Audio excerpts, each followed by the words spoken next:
Page in a 3-2 count. Joel Ake trying to put it away.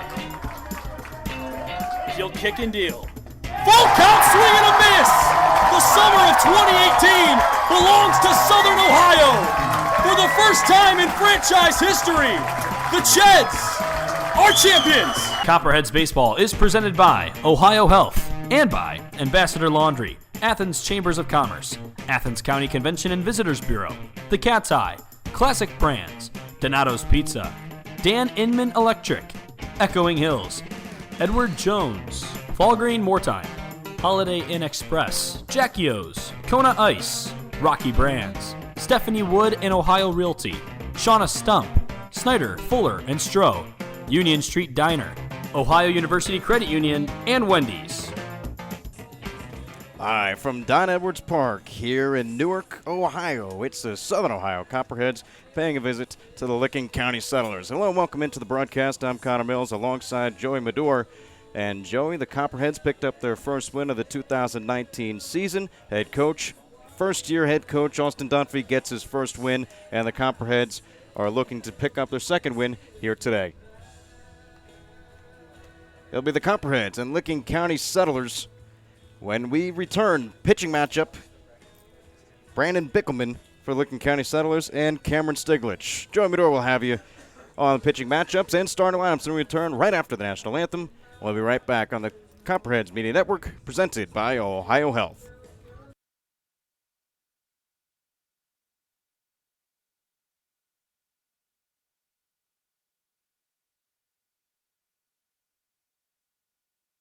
Laundry and dry cleaning business is a proud sponsor of the Copperheads. Stop by 15 West Stimson for all your laundry and dry cleaning needs. It's a grand slam when you shop locally. Look for the Athens Area Chamber of Commerce logo and be sure to support the businesses that support the Athens Sandlot, our very own Copperheads, and our community. Love Athens. Keep it local, because together we make a difference.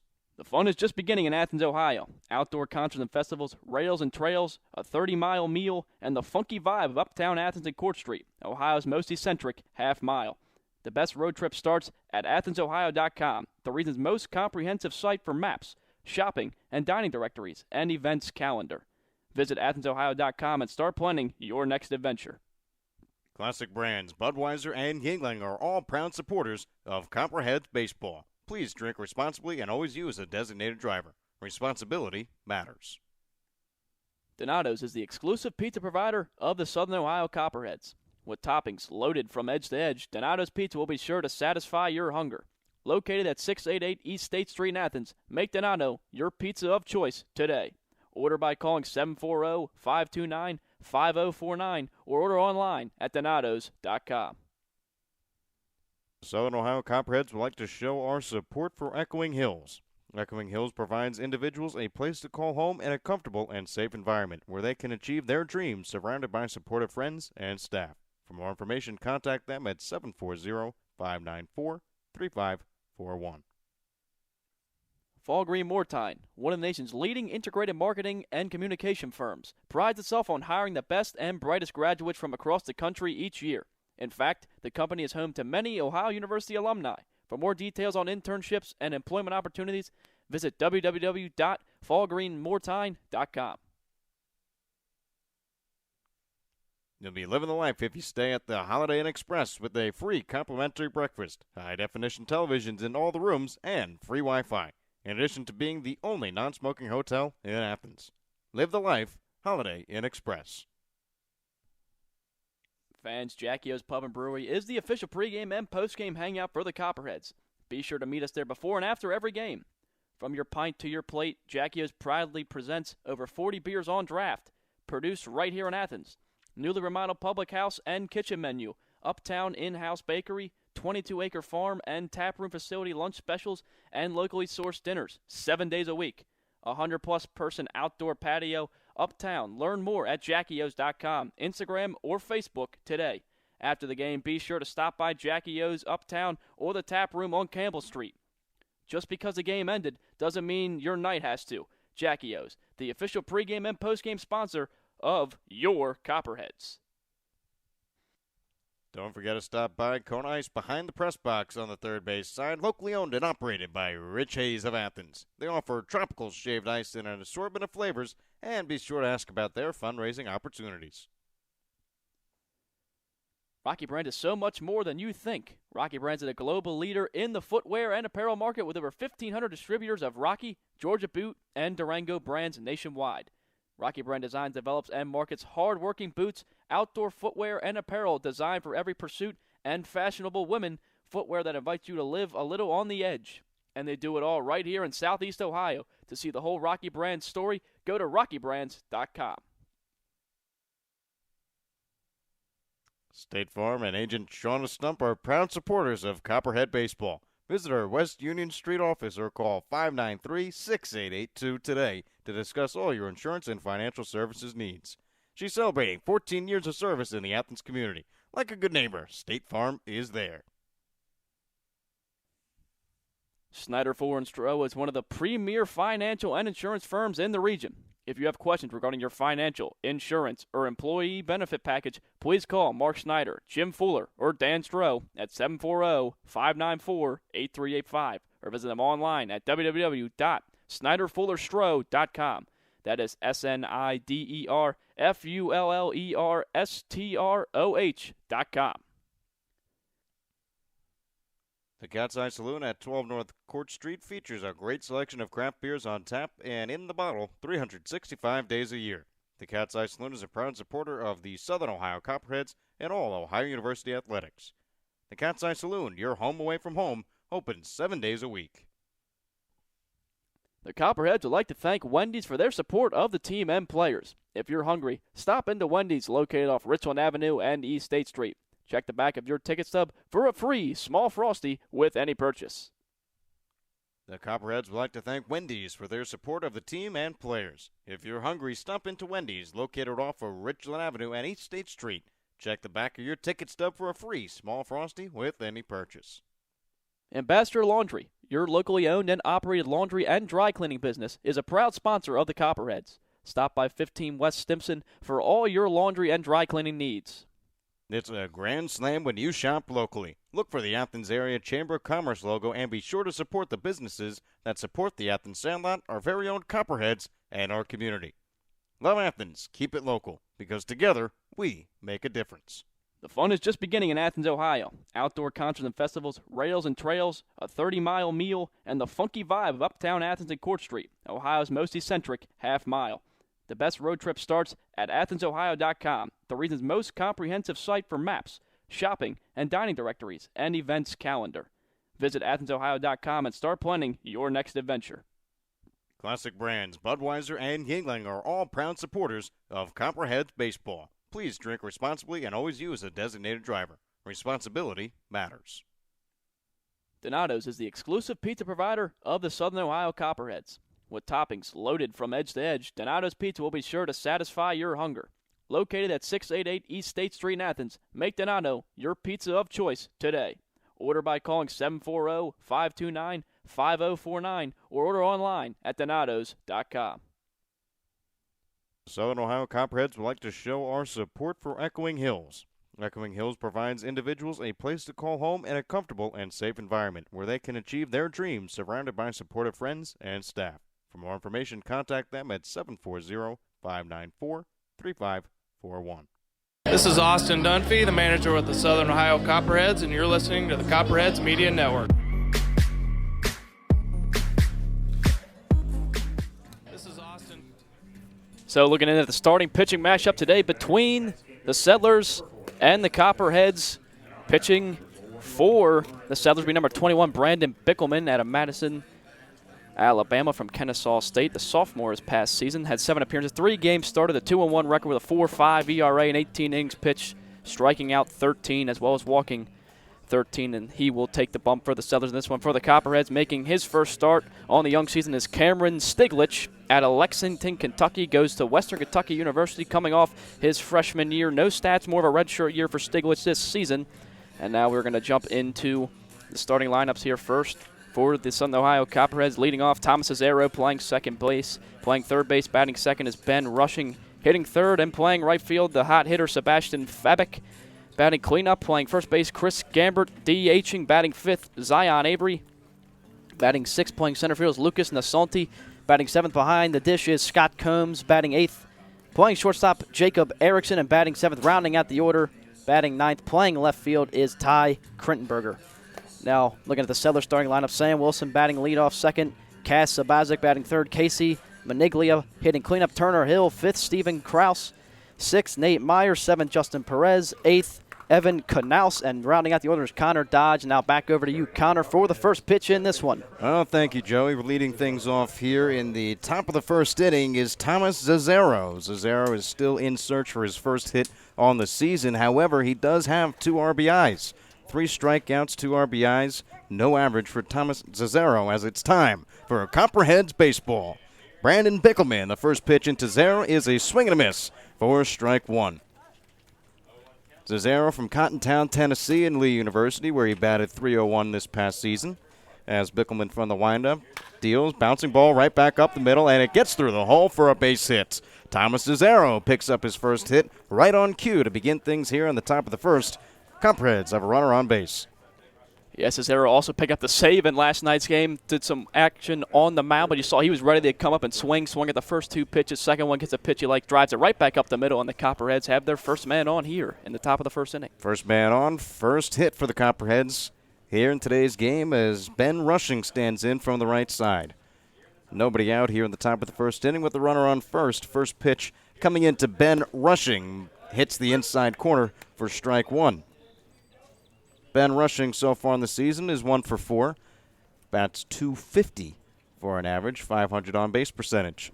Has 1 walk and has struck out 2 times as the 0-1 is taken low and inside. On the move is Zazzaro. The throw is not in time as it gets away from the shortstop Sabazic. And with the stolen base safe on second is Thomas Zazzaro. Zazzaro's first stolen base of the season. So runners now in scoring position for the Southern Ohio Copperheads in the top of the first inning. 1 ball, 1 strike, the count, nobody out to Ben Rushing. Rushing from Weston, Florida, attended the University of Central Florida, where he is a business major. He's a 4-year starter at Cypress Bay as he swings and fouls this one straight back into the fence. 1 ball, 2 strikes is the count with nobody out here in the top of the first. Rushing back in the lineup after getting the off day yesterday. Played in the season opener. See if he can get a base hit here early for the Copperheads and drive in an early RBI. Rushing did come into the game yesterday. Had a pinch hit appearance. Pinched it for Lucas Nasanti as 1-2 is delivered. Swung on and missed. Strike 3. That's the first out here in the ball game at Don Edwards Park. Connor Mills alongside Joey Medor. Sebastian Fabic now batting for the first time in the 3 spot, as he has found some early season success here in the GLSCL. Fabic, 4 of 6, batting .667, his first appearance against Brandon Bickelman. Large lead over at second base. The throw in misses inside, ball 1. But for Sebastian Fabic has the team's only extra base hit on the season. That's just 1 double. 1 extra base hit for the Southern Ohio Copperheads as the 1-0 is ground ball over towards short, takes a high hop throw. It's high, but in time, and is able to get corralled by the first baseman Stephen Kraus for the Licking County Settlers, and now there are 2 away. Base runner does not advance, so Thomas Zazzaro remains at second base, as now there are 2 away here on the top of the first. Throw almost got away from Sabazic there. Nice job by Kraus over at first base, able to reach up there, keep his foot on the bag, and record the second out of the inning for the Settlers. And Chris Gambert now stands in as he takes the first pitch for a ball. 1-0. Gambert playing first base for the first time. He's had 3 different positions so far in the early season. Gambert was a designated hitter. He played behind the plate yesterday, and now he's the first baseman today. Gambert takes the 1-0 low and in.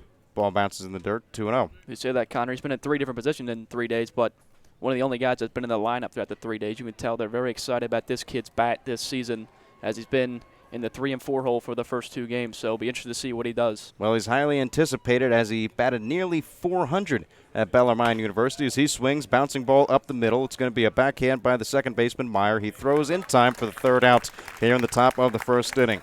So Thomas Cesaro gets on with the single, but not much going on here in the top of the first for the Southern Ohio Copperheads. No runs, 1 hit, no errors, 1 left on base as we head into the bottom half of the inning. You're listening to the Southern Ohio Copperheads on the Copperhead Media Network, presented by Ohio Health.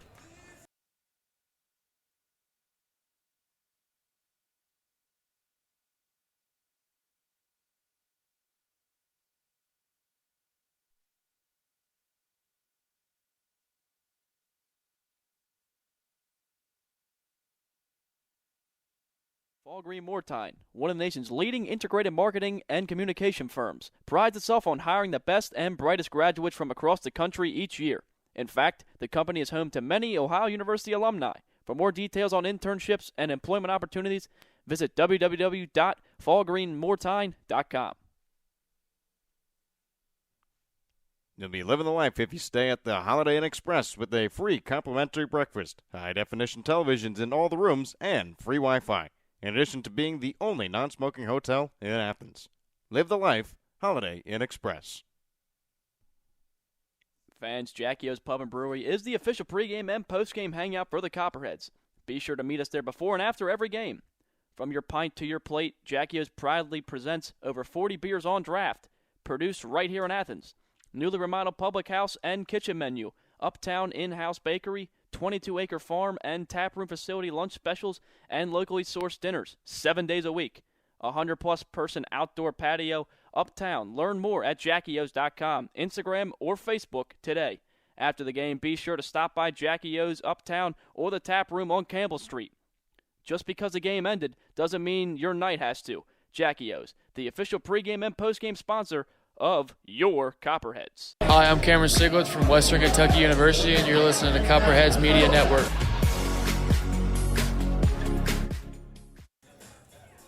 Back here in the bottom of the first inning, and we already see a pitching change. I guess it's not really much of a change, but just a change from the original lineup that we got up here in the press box.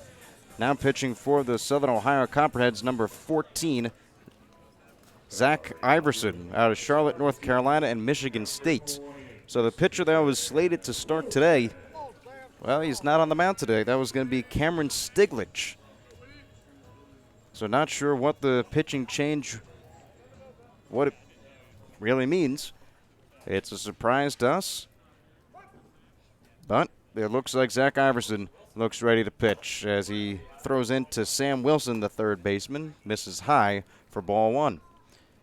But still, Iverson did pitch last year in college besides being a position player, had 6 appearances, a 4.26 ERA.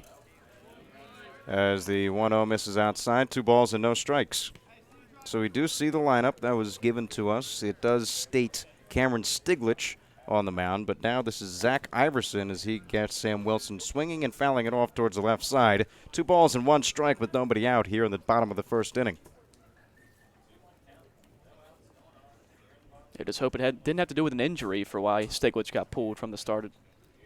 Maybe just had arm tightness or something, I don't know, but that one hit Sam Wilson in the arm, as that's the first hit by pitch issued by the Copperheads this season. A free pass is given to Sam Wilson as their leadoff batter reaches base as well.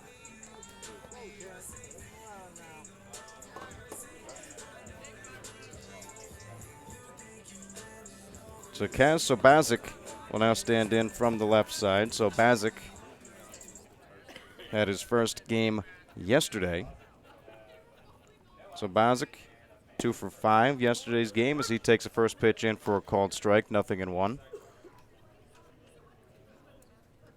Casimir Sobazik has 2 runs scored in yesterday's game. Has yet to have an RBI as the second pitch is in low and inside. 1 ball and 1 strike.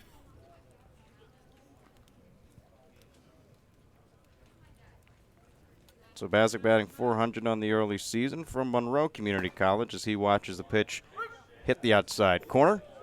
1 ball, 2 strikes with nobody out in the bottom of the first inning. Runner on first base and Sam Wilson for the Licking County Settlers.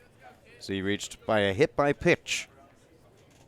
From the stretch, Iverson looks in, now deals. Swing and a miss, strike 3. Iverson gets his first strikeout of the season as he gets Kaz Sobazik swinging, which brings up the 3-hitter, number 27, Casey Maniglia, the left fielder. Maniglia we saw in the season opener for the Copperheads. Maniglia from the University of North Carolina, Chapel Hill, went 1 for 4 in that game. 250 average as the off-speed pitch hits the low portion of the zone for a strike. 0-1. Nice job by Iverson there, recovering after hitting a batter, coming back, settling down and getting the strikeout of Sobazik. 0-1 from Iverson. Bouncing ball, high chopper over towards short. He has it. The turn over to first, not in time. So Erickson flips it to Zazaro. Zazaro's relay throw, not in time, as it'll just be a fielder's choice for Maniglia. That erases Wilson from the base paths and replaces him with Maniglia at first. 2 away here in the bottom of the first inning.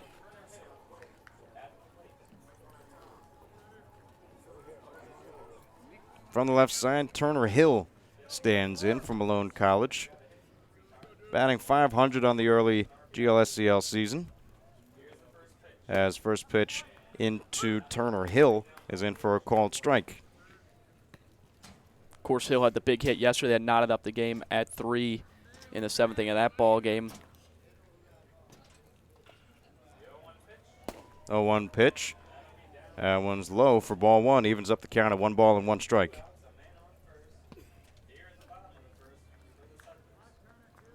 One ball, 1 strike, 2 outs in the bottom of the first inning.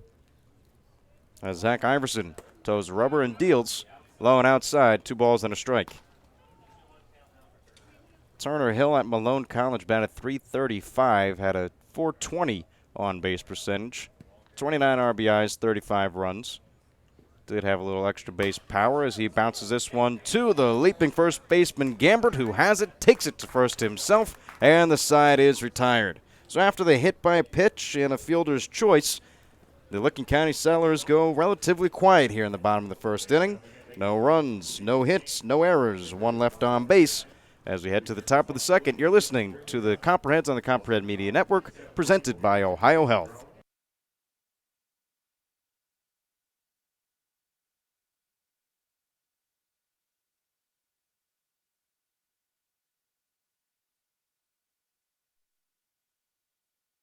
Operated laundry and dry cleaning business is a proud sponsor of the Copperheads. Stop by 15 West Stimson for all your laundry and dry cleaning needs. It's a grand slam when you shop locally.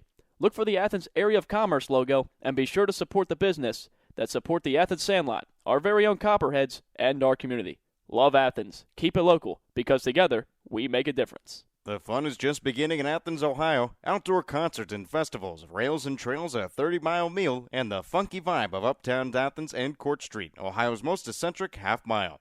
The best road trip starts at AthensOhio.com, the region's most comprehensive site for maps, shopping and dining directories, and events calendar. Visit AthensOhio.com and start planning your next adventure. Classic brands Budweiser and Yuengling are proud supporters of Copperheads baseball. Please drink responsibly and always use a designated driver. Responsibility matters. Donato's is the exclusive pizza provider of the Southern Ohio Copperheads. With toppings loaded from edge to edge, Donato's Pizza will be sure to satisfy your hunger. Located at 688 East State. This is Austin Dunphy, the manager with the Southern Ohio Copperheads, and you're listening to the Copperheads Media Network.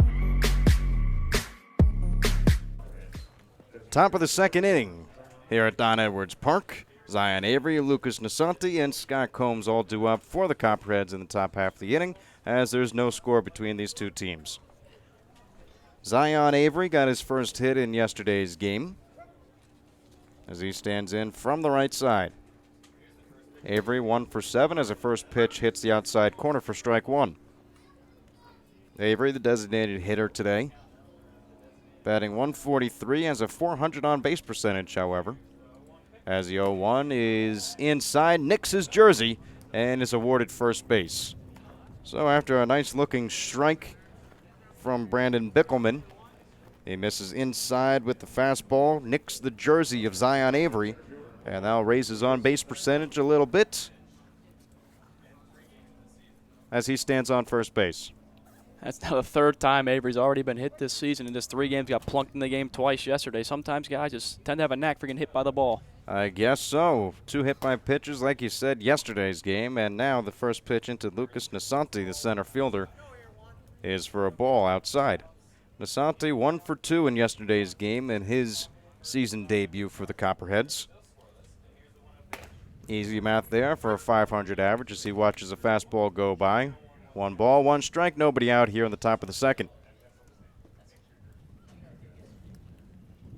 Nasanti was a Horizon League all-freshman team member at Youngtown State as he fouls this one straight back, stays in front of the catcher, and is able to get it. Brings the count to 1 ball and 2 strikes. Nasanti at Youngtown State batted .245, had a .315 on base. 12 RBIs, 30 runs. And again, another player that has some extra base pop in his bat. Had 8 doubles, a triple, and 1 home run as now Zion Avery's on the move. Swing and a bouncing ball over towards the hot corner at third. The throw a little bit late, but is able to get Lucas Nasanti in time. A hit and run action. And now the first out of the inning here on the top of the second is recorded. So it was bobbled a little bit by Wilson, took his time throwing, but he was able to get the throw over towards first base for the first out. And the top of the second, Zion Avery was on the move, and he's on second base right now. At the plate is Scott Combs. Combs, the catcher, takes a first pitch on the inside corner for a strike. Combs, again, one of the 2 returning players for the Southern Ohio Copperheads. Combs and Zazero are the 2 returners from the 2018 championship team. As a breaking ball right down the middle. No balls, 2 strikes with 1 away. Runner on second base in the top of the second.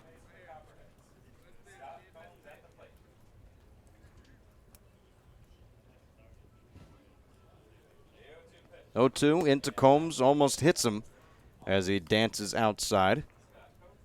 1 ball, 2 strikes is now the count. Combs did not play in yesterday's game. From Northville, Michigan, as Bickelman from the stretch, he deals. Swung on. This is a high bouncer back to Bickelman. The throw is a little bit low, but picked out of the dirt by Kraus, the first baseman. And now Zion Avery is 90 feet away from scoring. Scott Combs moves him over from second to third. But now there are 2 away here in the top of the second inning with Jacob Erickson at the plate. Yeah, that ball must have hit off the home plate. It bounced almost a mile high, it looked like, out of there. But Bickelman was able to spring off the mound and make the throw into first. First pitch, this one bounces away from the catcher and goes out of play as Zion Avery can just trot right in. Well, even if Zion Avery decided to stay at third base, the ball went out of play. He would have been awarded a bag anyway, that bag being home plate. And now the Copperheads have a 1-0 lead here in the top of the second inning. Yeah, ball took a high hop there. Catcher Canals unable to block it. Hops all the way over the backstop. Zion Avery could have walked home to score the first run for the Cheds tonight. And the pitch is high and inside. 1 ball, check it, 2 balls, and no strikes.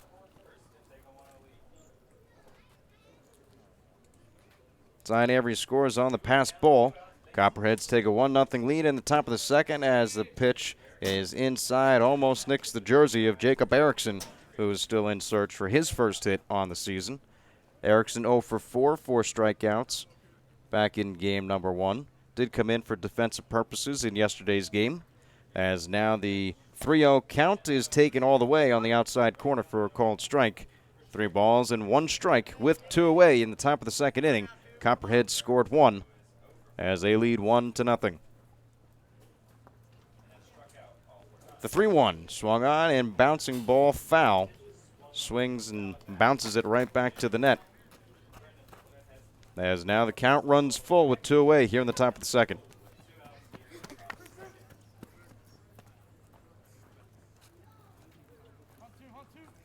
the payoff pitch from Bickelman.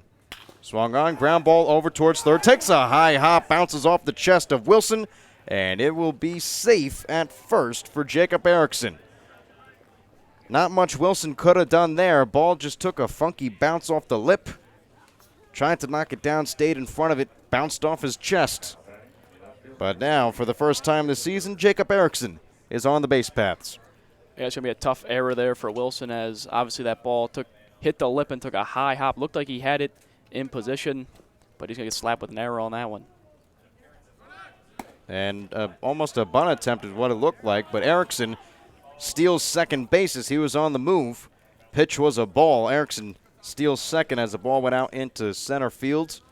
Retrieved by the center fielder Connor Dodge. And now Bickelman has it back on the mound. So Jacob Erickson gets his first stolen base. And now Ty Crittenberg at the plate from Lighthouse Point, Florida.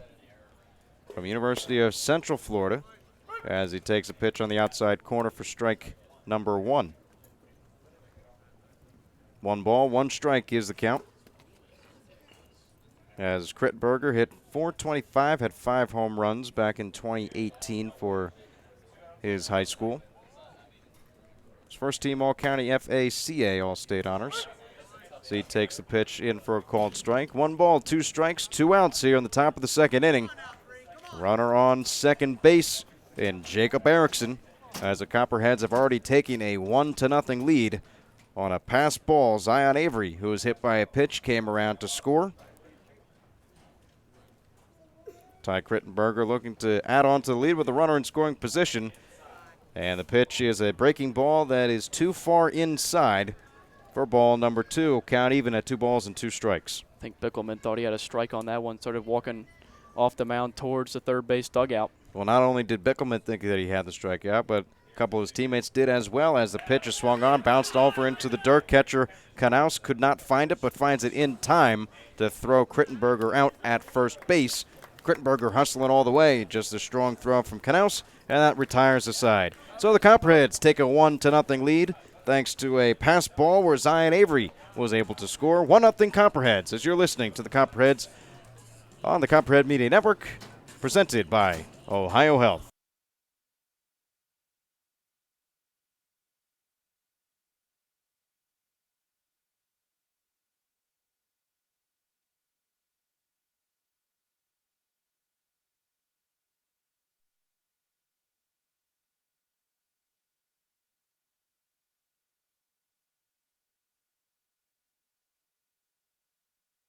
Or order online at donatos.com.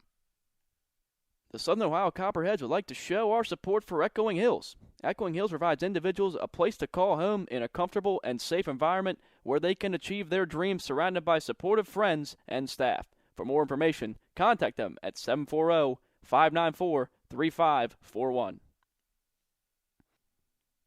Ball Green Mortine, one of the nation's leading integrated marketing and communication firms, prides itself on hiring the best and brightest graduates from across the country each year.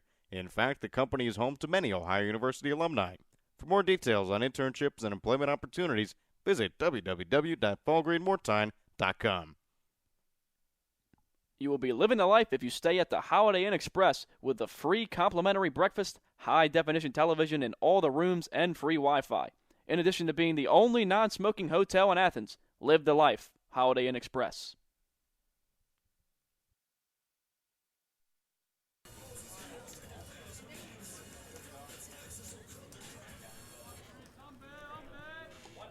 Bottom of the second inning, Copperheads hold a 1-0 lead. Zion Avery came around to score after a hit by pitch, and the first pitch swinging, Stephen Kraus at the plate for the Licking County Settlers. Zach Iverson, a surprise out on the mound. No runs allowed in the first inning as he's almost able to backhand a ground ball that's right up the middle off the bat of Stephen Kraus, as Kraus is on base with a single. So Stephen Kraus picks up his 3rd hit of the season on a slow roller that just evaded the glove of the pitcher, Zach Iverson. Yep, just able to get enough there to sneak it past Iverson, who was hitting the right part, too, right up the middle. Neither Erickson or Cesaro could get to it up the middle. And Kraus is on base with a single. So Iverson, first pitch in to Nate Meyer, is in for a called strike. No balls, 1 strike, no outs here in the top or bottom of the second inning. There's Nate Meyer, 2 for 3 on the early GLSCL season. Swings to the last pitch, no balls and 2 strikes from Zach Iverson to Nate Meyer. From the windup, Iverson. He settles and pitches, swung on line, drive out into right field. That gets down for a base hit. Kraus goes to second base, and standing on first with another single is Nate Meyer. Meyer now his 3rd single in his 4th plate appearance. He's now 4 for 3, or 3 for 4 on the season. And now the first 2 batters reach the base paths against Zach Iverson here in the bottom of the second inning. This is a great 2-strike approach there by Meyer. Gets a pitch on the outside part of the plate, 2 strikes, too close to take, so he just goes with it the other way into right field. And now Sedler's threatening here in the second inning. It's runners at first and second base against Zach Iverson. With Justin Perez at the plate, the designated hitter. First pitch into Perez is low and away for ball 1. Perez was 0 for 2 in the first game. From Willimantic, Connecticut, and Franklin Pierce University. Second pitch from Iverson into Justin Perez. Gets him swinging as the count goes to 1 ball and 1 strike. Perez batted $170. Got on base at a clip of 290 at Franklin Pierce, as he has 1 runner in scoring position, 2 on the base paths as Iverson misses low and away. Brings the count to 2 balls and 1 strike with no outs here in the bottom of the second inning. Copperheads leading by a score of 1-0. First baseman Chris Gambert is in near the grass. Rest of the infield playing back is now a swing and a pop-up foul straight back and over the press box. 2 balls and 2 strikes.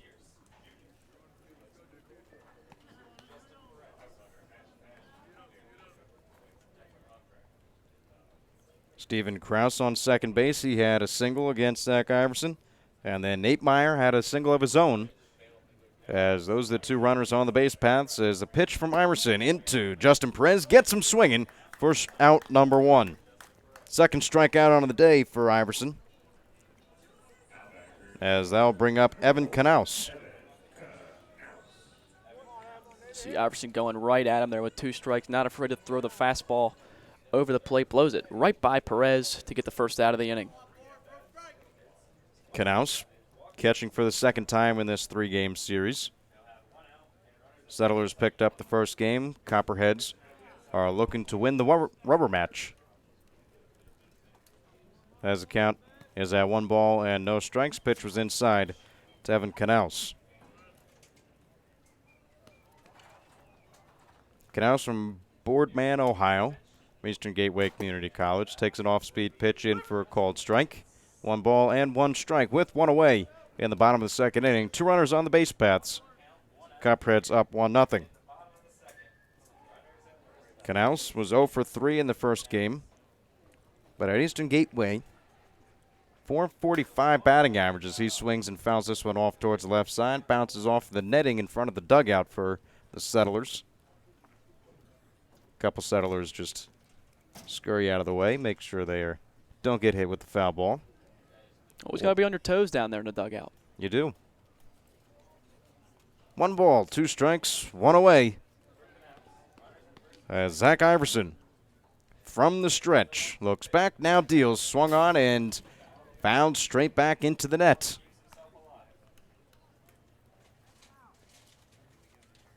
Knaus stays alive at the plate. Now Knaus, .518 on base percentage.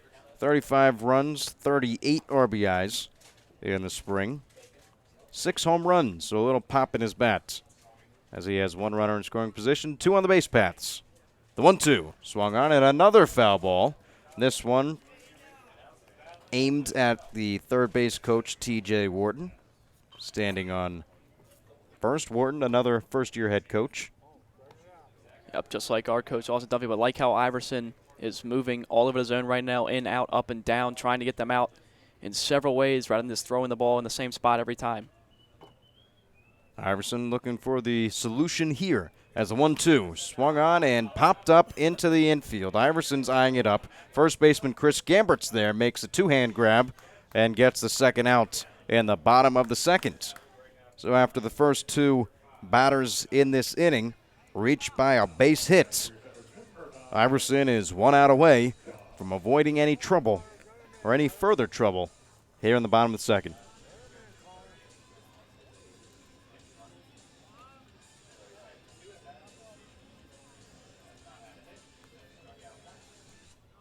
Copperheads 1, Settlers nothing. As standing in is Connor Dodge.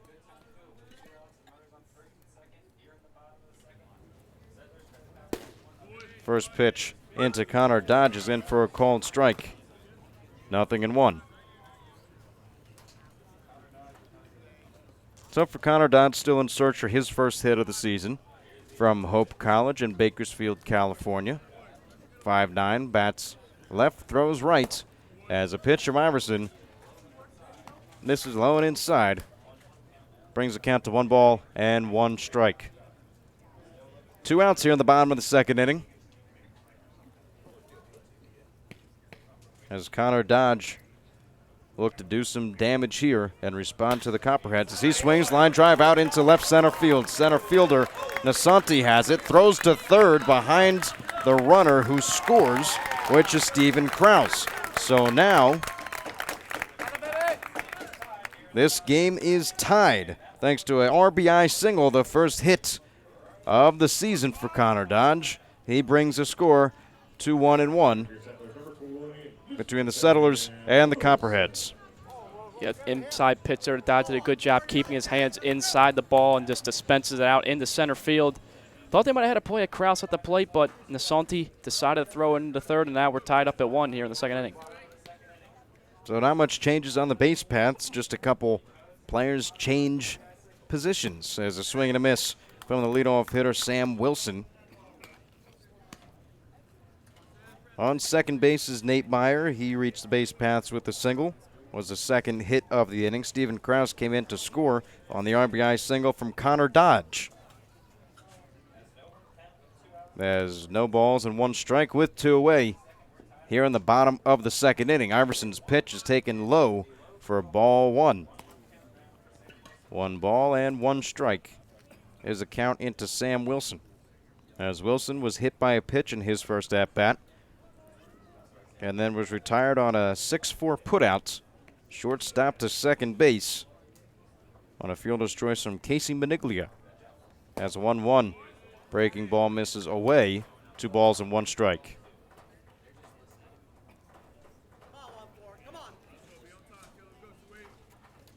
Nate Meyer on second.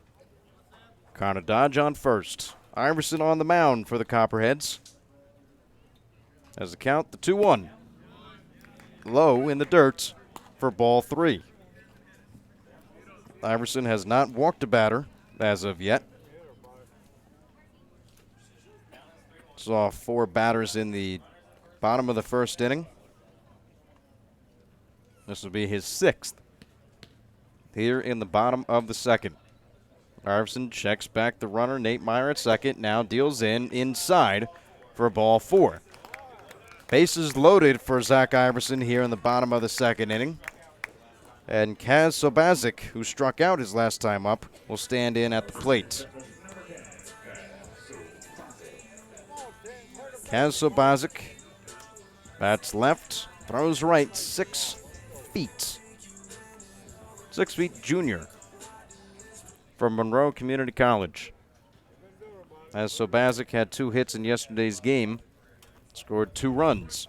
Has a chance for his first RBI of the season as he swings line drive right at the third baseman who drops it but now steps on third for the force out. So Ben Rushing saves himself of an error, picks up the ball that he dropped with the line drive of Kaz Sobazic, steps on third, and retires the side. So ball game is tied between the Settlers and the Copperheads, as it's a new ball game as we head into the top of the third. You're listening to the Copperheads on the Copperhead Media Network, presented by Ohio Health. Fans, Jackie O's Pub and Brewery is the official pregame and postgame hangout for the Copperheads. Be sure to meet us there before and after every game. From your pint to your plate, Jackie O's proudly presents over 40 beers on draft, produced right here in Athens. Newly remodeled public house and kitchen menu, uptown in-house bakery, 22-acre farm and taproom facility lunch specials, and locally sourced dinners 7 days a week. 100-plus person outdoor patio, uptown. Learn more at jackios.com. Instagram or Facebook today.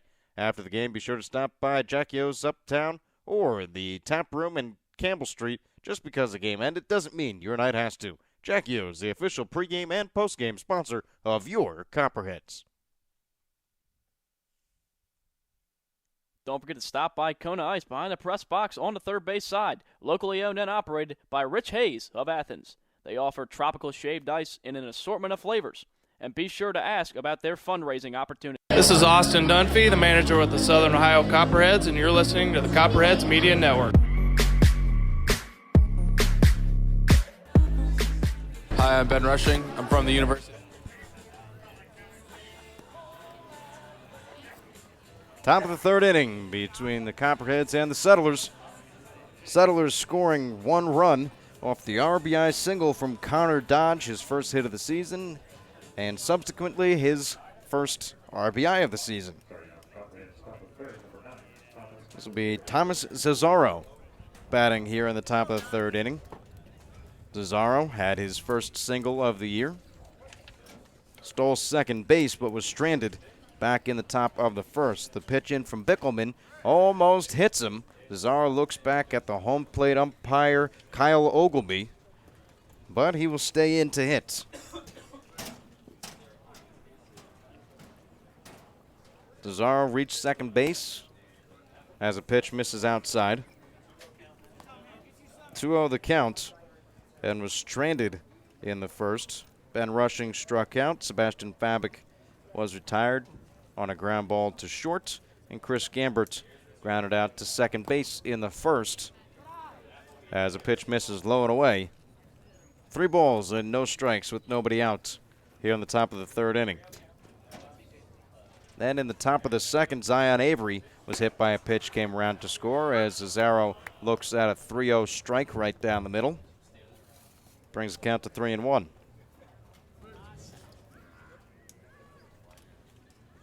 Cesaro only has the one hit for the Copperheads as he lines this one through the hole on the left side for a base hit. So now he has hit number 1 and 2 for the Copperheads here in today's game.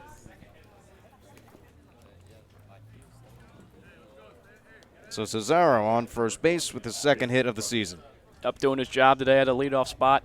Led off back in the first inning, got a base hit. Led off the third inning, got another base hit. See if they can get him around the score this time. Last time he stole a base, so we'll see if he'll be just as aggressive this time around. Keep an eye on Cesaro at first, is now Ben Rushing on his second trip to the plate. Takes a high and in fastball, bends his head out of the way.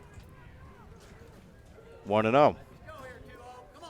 Copperheads 1, Settlers 1, both trading runs in the top and bottom of the second inning, as there are no outs here in the top of the third inning. Cesaro not a big lead off at first. Bounces around as Ben Rushing hits one straight back into the fence. Brings a count to 1 ball and 1 strike. Making assistant coach Michael Blatchford do a bit of a jog down there at first base to go retrieve that ball. Blatchford, one of the assistant coaches for the Copperheads. Both coaches in their first season with the Southern Ohio Copperheads. As now Bickelman misses on the 1-1. 2 balls and 1 strike. Austin Dunphy did play for the Copperheads. Had a .48 ERA when pitching for Southern Ohio. As the 2-1 pitch is swung on and ripped at by Ben Rushing. As the pitch was a little bit high, misses with the 2-2. Yeah, when it comes to Coach Dunphy, anytime you ask him what the feeling for him is to be coaching this team this year, he just talks about how excited he is, how it's been a lifelong dream of his to be the coach of this team. Well, he's living the dream now, standing at third base. As the 2-2 breaking ball hits the inside part, and Ben Rushing knew it as he started walking towards the bench. Nice looking breaking ball from Brandon Bickelman. A lot of B's in a row right there. As now, Sebastian Fabic stands in from the right side of the plate. Fabic grounded out to short his first time up in the top of the first inning. As now he swings and fouls the ball straight back off of the catcher, Knaus. Knew he missed it just a little bit as Fabic dances around the batter's box. And it appears the batter's box doesn't have any chalk left around it. It's kind of just white dust around there. Early on in this one already. You know those guys like to dig in the back of the box, though, and they make that chalk disappear You'd pretty expect quickly. that there's like going to be chalk either in the front of the box or around it. It just looks like the whole right side of the batter's box is just empty right there. It's just some dirt. Left side, I guess there's not enough lefties. Pitch from Bickelman, the 0-1. Taken low for ball one. 1 ball, 1 strike, 1 out here in the top of the third inning. On base at first with a single in this inning is Thomas Cesaro. He has both hits for the Copperheads in today's game. So Cesaro's at first. Bickelman on the mound, throwing to Sebastian Fabic, who punches this one out into right field. Bobbled a little bit out in right by Turner Hill, but now with his first hit on the day is Sebastian Fabic, and runners at first and second base with 1 out here in the top of the third inning. Ball game tied up at 1 apiece. Fabic just keeps on hitting and getting on base for these Copperheads. He does. That pitch from Bickelman kind of got inside on him a little bit, was able to fist it the other way into right field, get it over the second baseman's head. And now he got ducks on the pond for the big 4-hitter, Chris Gambert.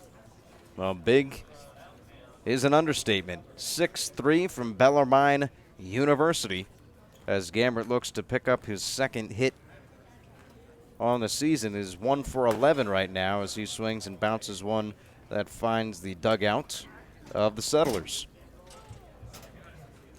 So no balls and 1 strike with 1 out in the top of the third inning as Chris Gambert,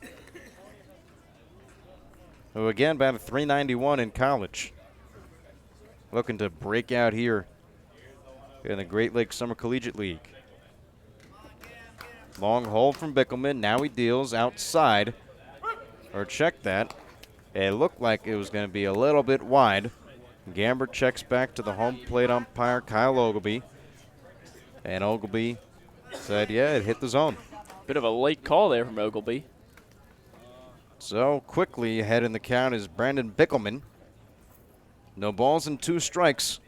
And the pitch into Gambert is swung on and missed for strike 3. So Gambert, after a questionable call on the second strike, was unable to do anything with the third pitch as he sees 3 pitches in the at-bats before Zion Avery comes to the plate. Bickelman's got the off-speed pitch working this one. Already 4 strikeouts. When he gets to 2 strikes, he's been throwing it a lot, and it's nasty. It bends just off the outside part of the plate that Gambert there starts with a strike, then fades out. And that's where you want to throw it with 2 strikes as a pitcher. Well, now Zion Avery will stand in. Avery looking to untie this game and pick up something other than a hit by pitch, as he's been hit by a pitch 3 times in 2 games so far. Time called at home by Avery. Avery responsible for the only run scored for the Copperheads today, as he was hit by a pitch and then scored on a pass ball. First pitch in from Bickelman, as instead he'll step off the mound and make a motion towards second base. Bickelman yet to throw a pitch to Avery, as a large lead on second by Thomas Cesaro. Second baseman Meyer creeps in a little bit, but the pitch goes to the plate. It hits the outside portion of the zone for strike one. 2 outs via the strikeout for Bickelman here in the top of the third, as runners are on second and first for the Southern Ohio Copperheads.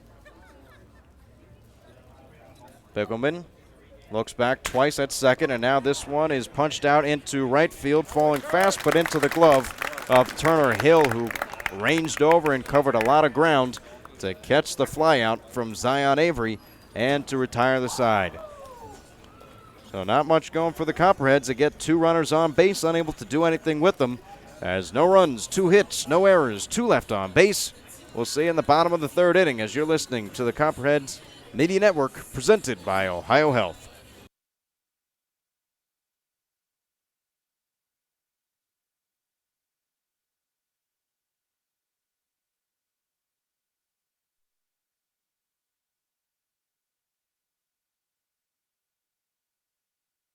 And story, go to rockybrands.com. State Farm and agent Shauna Stump are proud supporters of Copperheads baseball. Visit our West Union Street office or call 593-6882 today to discuss all your insurance and financial service needs. See us celebrating 14 years of service to the Athens community. Like a good neighbor, State Farm is there. Schneider, Fuller & Stroh is one of the premier financial and insurance firms in the region. If you have questions regarding your financial, insurance, or employee benefit package, please call Mark Schneider, Jim Fuller, or Dan Stroh at 740-594-8385 or visit them online at www.schneiderfullerstroh.com. That is SNIDERFULL. Hi, this is Thomas Cesaro from Lee University, and you're listening to Copperheads on the Copperheads Media Network. Well, Cesaro got on base thanks to a single. There are 2 singles in the inning for the Copperheads in the top of the third, but unable to do anything with them as both were stranded on the base paths, as now Casey Maniglia is the batter for the Licking County Settlers here in the bottom of the third inning, with the ball game still tied up at 1 apiece. Copperheads 1, Settlers 1. As the count is 1-1 into Maniglia, as he takes a half-hearted swing on a breaking ball that bounced in the dirt. Brings the count to 1 ball and 2 strikes.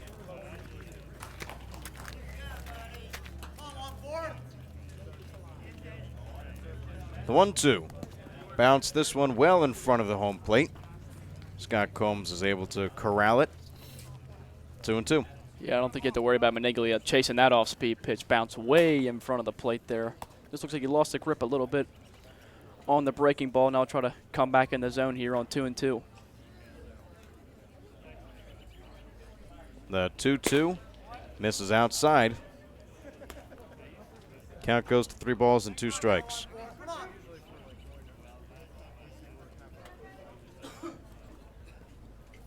The 3-2 taken all the way, strike 3 called. Casey Maniglia is retired on strikes, and that's the first inning here, or first out here in the bottom of the third inning. So Zach Iverson, even though he wasn't really slated to start here, has done a nice job through 2 1/3. As Turner Hill swings, bounces one right up the middle. Cesaro sees it go into center field. A single for Turner Hill. His first hit of the day.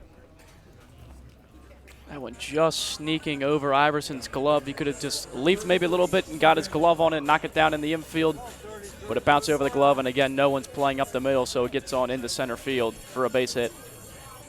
Well, both were there supposed to be. Ball Cesaro and the shortstop Erickson. Just the ball plays perfectly right up the middle. And now Steven Krause, who got things going in the bottom of the second inning, and now he gets things going here in the bottom of the third with his second hit of the day. Both are singles, and the Licking County Settlers are back in action. Bottom third, 2 runners on the base paths for now Nate Meyer. Yeah, Iverson's had to labor through these first 3 innings so far. Multiple base runners in every inning. As it seems like the Settlers are timing it up a little bit, able to hit line drives into center field a lot. early on in this one. Already 5 hits through the first 3 innings. Well, ground ball that found the hole right up the middle for Turner Hill, and now a line drive up the middle for Steven Krause as the first pitch misses low and away for ball 1 to Nate Meyer. Meyer, the second baseman, followed Steven Krause with a single of his own in the bottom of the second inning, as the count is at 1 ball and no strikes with 1 away here in the bottom of the third. The fastball hits the bottom portion of the zone. 1 ball and 1 strike with 1 away.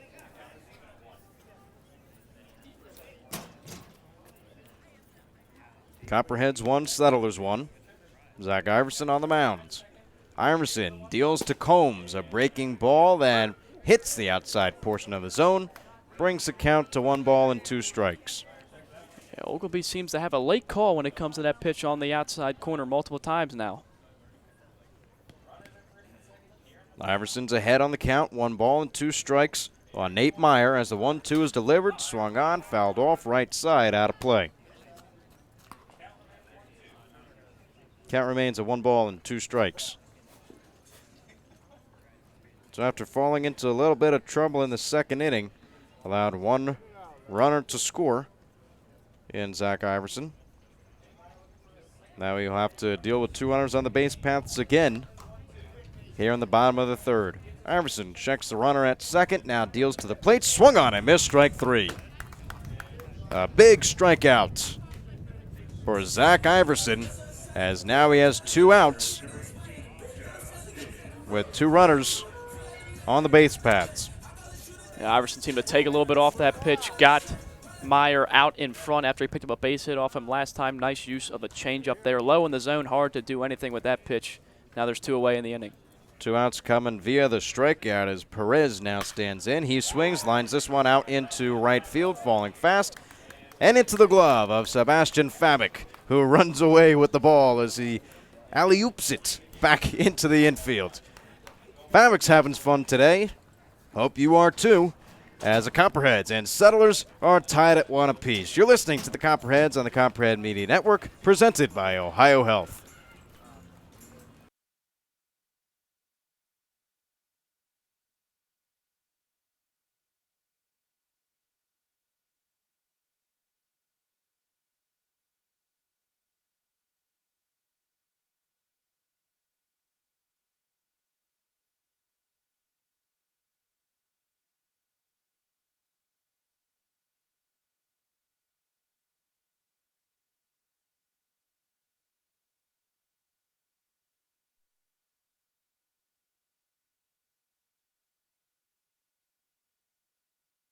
Or visit them online at www.schneiderfullerstro.com. That is SNIDERFULLERSTROH.com. The Cat's Eye Saloon at 12 North Court Street features a great selection of craft beers on tap and in the bottle 365 days a year. The Cat's Eye Saloon is a proud supporter of the Southern Ohio Copperheads and all Ohio University athletics. The Cat's Eye Saloon, your home away from home, open 7 days a week. The Copperheads would like to thank Wendy's for their support of the team and players. If you're hungry, stop into Wendy's, located off of Richland Avenue and East State Street. Check the back of your ticket stub for a free small Frosty with any purchase.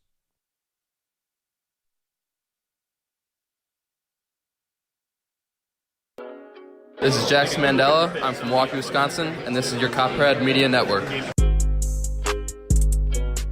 It's the top of the 4th inning, and with the play-by-play duties, here's Joey Medor.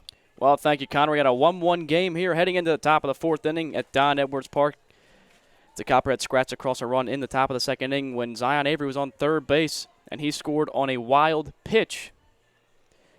But then, in the bottom of the 2nd inning, able to answer were the Settlers with a base hit, as now quick swinging to Salty, grounds it to the shortstop. Sabazic fires on the first for the easy out. So 1 pitch, 1 out. Bickelman working fast here in the top of the 4th inning, and there'll be 1 away. Working fast is an understatement, as that was pretty quick work from Bickelman, who's done a nice job after allowing only the 1 run in the second. Now Bickelman already 4 strikeouts in just the first 3+ innings of work. And now comes the catcher, Scott Combs, as he'll take that breaking ball outside in the dirt for a ball. So a 1-0 count. One out here in the top of the fourth inning at Down Edwards Park. The rubber match here between these two teams. The Settlers took game 1 3-1 as the Copperheads won game 2 6-3. As a pitch in the Combs is fouled down the third baseline. And that'll even up the count at 1 with 1 away. Now Scott Combs, his second start of the year, one of the 2 returning Copperheads after the championship run back in 2018, just a year ago. And here comes a 1-1 pitch to him, taken in on the hands for a ball, 2-1. Now Combs attends Michigan State University, just had his redshirt season where he made 14 appearances, batting .150 with 3 hits, a double, and 2 RBIs. As that breaking ball will be taken at the knees by Combs for a strike. And it'll be a 2-2 count with 1 away here.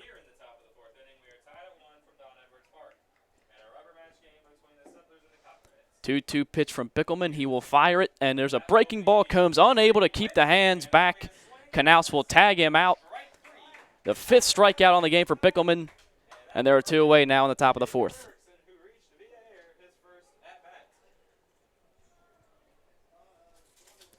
So with that, we'll bring Jacob Erickson up to the plate. He reads on an error back in the second inning, his first time reaching base this season after going 0-for back in the opener. Got the day off yesterday.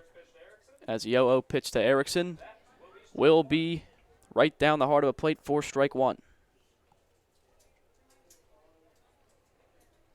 Now Erickson also out of Michigan State University as a 0-1 pitch to him will be fouled back over the backstop, and he'll find himself quickly behind the count 0-2.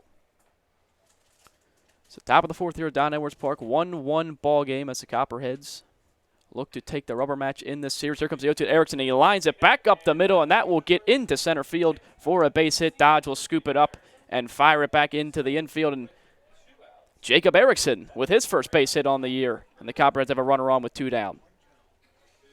Yeah, well, Erickson, he's been swinging the bat well as of late, just hasn't seen the results that he's been wanting to get, and now finally gets that first hit of the season. First hit of the season for Erickson. Reached base now 2 times today, and bringing in the left fielder Ty Krintenberger batting 9th in this one, as Bickelman will step off the mound and get a new sign from his catcher Knaus. Krintenberger struck out to end the second inning. In his first at-bat, he'll take that pitch for a called strike, 0-1. Now Krintenberger at a Polk State College in his second start of the year. Came in late in the ball game yesterday at a pinch run and eventually got an at-bat where he struck out. And here comes the 0-1 inside. He's got to lean out of the way of that one. And that'll even up the count at 1-1. Bickelman not afraid to throw on the inside part of the plate early on in this one. No, Bickelman really isn't. He's been pretty good so far. And leading away is Erickson. Bickelman will check the runner at first. Erickson dives back safely. And now Bickelman will toe the rubber once again to fire the 1-1 pitch here with 2 down. Runner on first in a 1-1 ball game in the top of the 4th inning. As here comes the 1-1 pitch. Erickson going. Swing and a miss by Krintenberger, but Knaus could not corral it. And Erickson will steal second without a throw. So now the Copperheads will have a runner in scoring position with 2 down. But it'll be a 1-2 count here to Krintenberger.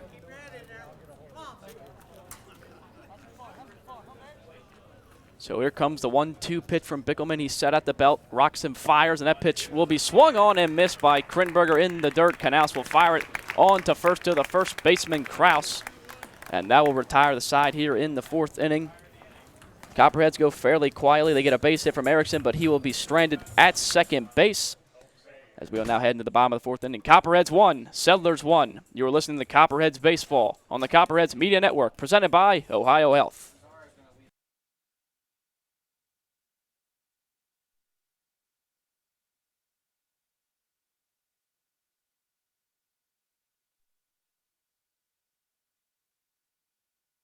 Ambassador Laundry, your locally owned and operated laundry and dry cleaning business, is a proud sponsor of the Copperheads. Stop by 15 West Stimson for all your laundry and dry cleaning needs. It's a grand slam when you shop locally. Look for the Athens Area Chamber of Commerce logo and be sure to support the businesses that support the Athens Sandlot, our very own Copperheads, and our community. Love Athens. Keep it local, because together we make a difference. The fun is just beginning in Athens, Ohio. Outdoor concerts and festivals, rails and trails, a 30-mile meal, and the funky vibe of uptown Athens and Court Street, Ohio's most eccentric half-mile. The best road trip starts at AthensOhio.com, the region's most comprehensive site for maps, shopping, and dining directories, and events calendar. Visit AthensOhio.com and start planning your next adventure.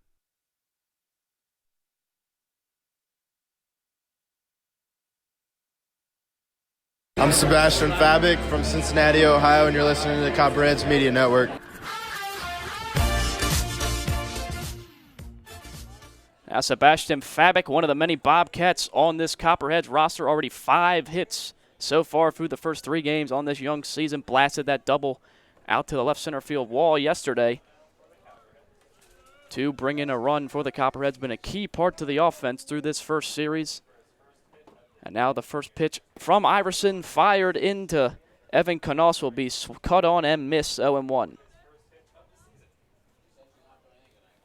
Knos doing the catching duties tonight for the Settlers. Here comes the 0-1 pitch, popped up to the first baseman, Chris Gambert. He will camp under it and make the easy play at first. 1 away now in the bottom of the 4th inning in a 1-1 ball game.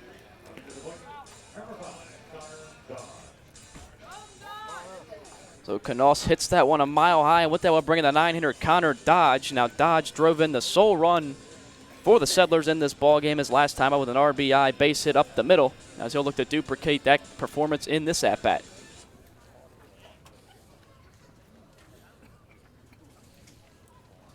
As Dodge picked up his first hit of the season in his last at-bat, here comes the first pitch from Zach Iverson, taken outside for a ball, 1-0. Now Iverson, a bit of a surprise starter tonight for the Copperheads. Here comes his 1-0 delivery. Pitch will be taken low and inside for a ball, 2-0, as Cameron Stiglich was initially listed as the starter for the Copperheads, but Iverson was the one who took the mound in the first inning as Dodge now lace one into left field for a base hit. Coming over to get it is Krittenberger. He will fire it in. Dodge will stay at first base, but Dodge is now 2 for 2 in this ballgame with a couple of base hits, and the Settlers have a runner on with 1 away here in the bottom of the 4th. Yeah, Connor Dodge, he had a couple good at-bats in his first start of the season in the first game, but now he's seeing the results, getting the hits, brings his batting average to 500. Putting it together right now is Connor Dodge. 2 hits in 2 appearances so far, and back over to the top of the lineup, Sam Wilson, the third baseman. First pitch in will be taken outside for a ball, 1-0. Now Wilson has no official plate appearances in the game. He was hit by a pitch back to lead off the ball game and then drew a walk his last time up. As Iverson checks the runner at first, Dodge dives back in safely.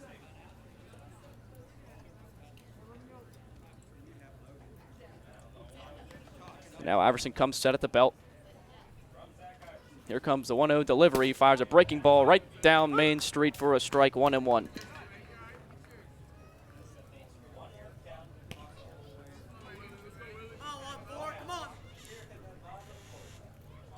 Now Iverson comes set at the belt again for the 1-1 pitch. Runner on first now. 1 away here in the bottom of the 4th. Here comes the pitch, and Wilson will foul that one down the third base line into the fence. And he will be behind in the count, 1-2.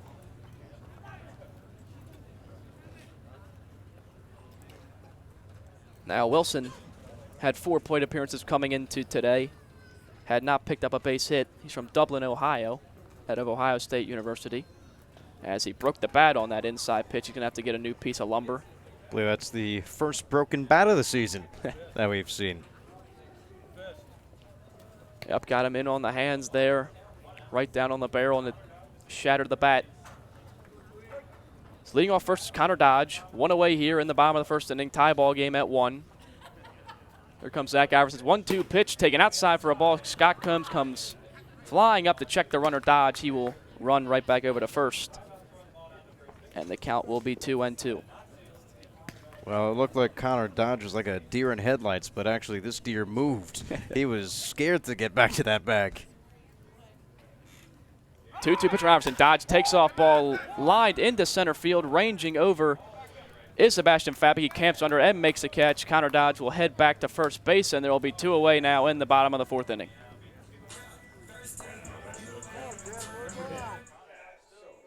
So Sam Wilson is retired, and with that, we're bringing the two-hitter playing shortstop, Kaz Sabazic. He is 0 for 2 on the day with a strikeout and a fielder's choice back in the second inning. Sabazic batting from the left side of the plate here.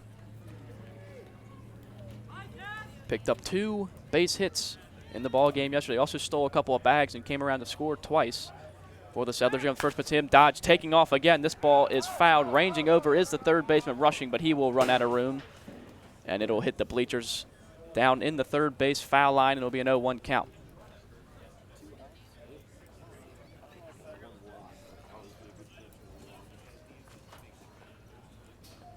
Sabazic back in the box. I just mentioned 2 base hits in his first start of the year. Last time out at a Rochester, New York. So here comes the 1-1 pitch from Iverson. Taken on the outside corner for a strike. Sabazic didn't seem to like it, but nonetheless he will be down in the count 0-2 with 2 away here in the bottom of the 4th inning. Iverson gets his sign from Combs, comes set at the belt. Connor Dodge with a 2-step lead off first. And here comes the delivery. Sabazic will hit a lazy fly ball in the left field. Coming in is Ty Krinberger. He will make the catch and retire the side in the 4th inning. So fairly easy inning there for Zach Iverson. He gives up 1 hit and strands him at first base. So we'll head in the top of the 5th inning. Copperheads 1, Settlers 1. You're listening to Copperheads Baseball on the Copperheads Media Network, presented by Ohio Health.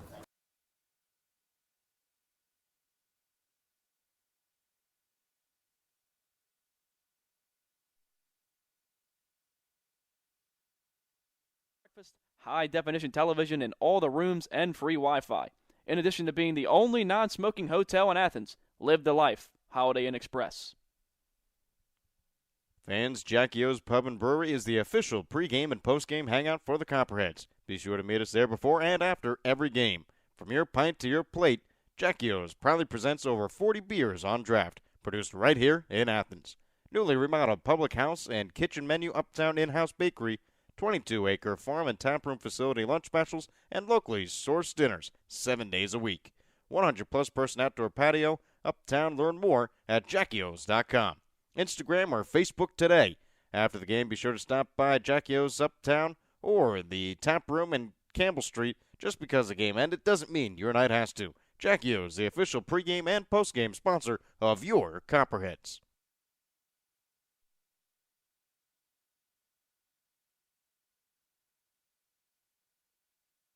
Hi, this is Thomas Cesaro from Lee University, and you're listening to Copperheads on the Copperheads Media Network. Thomas Cesaro will Ty lead off Krinberger here from Pompano, in the top Florida. of the 5th inning. You're listening for the Copperheads, actually his to 3rd time leading off an inning tonight, as he's the leadoff hitter for the Copperheads back in the 1st, the 3rd, and now the 5th inning. Cesaro's got a couple of base knocks here early on in this game. Didn't come around to score either time. Cesaro was the hero in the game last night with 2 RBIs. The first one coming when he got hit by a pitch, and then a sac fly in the top of the 8th inning that scored the go-ahead run to make the score 3-2 at the time. The Copperheads would go on to win that ball game 6-3 and set up a rubber match here tonight at Don Edwards Park against the Licking County Settlers. Bickelman still on the mound for the Settlers as his first pitch will be taken on the inside part of the plate for a strike. 0-1 to Thomas Cesaro.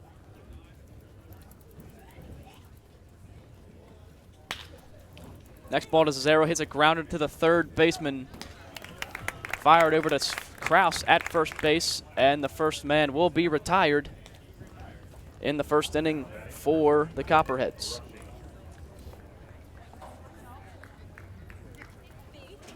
With that, we're bringing the third baseman batting second here tonight, Ben Rushing.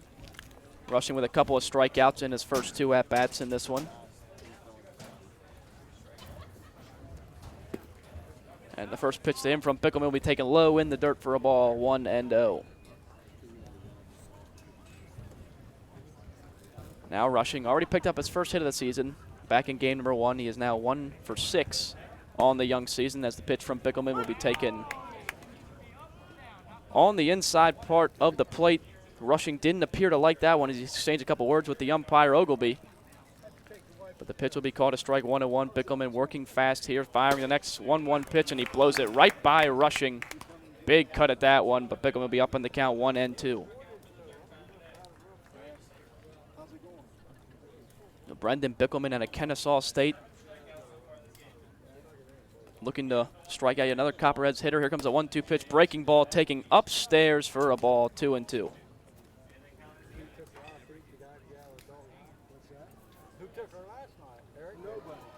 Already 6 strikeouts on the night for Brandon Bickelman, as he is 1 strike away from picking up his 7th. Here comes a 2-2 pitch, breaking ball, taken outside for a ball, and now I'll run the count full 3-2 to Ben Rushing.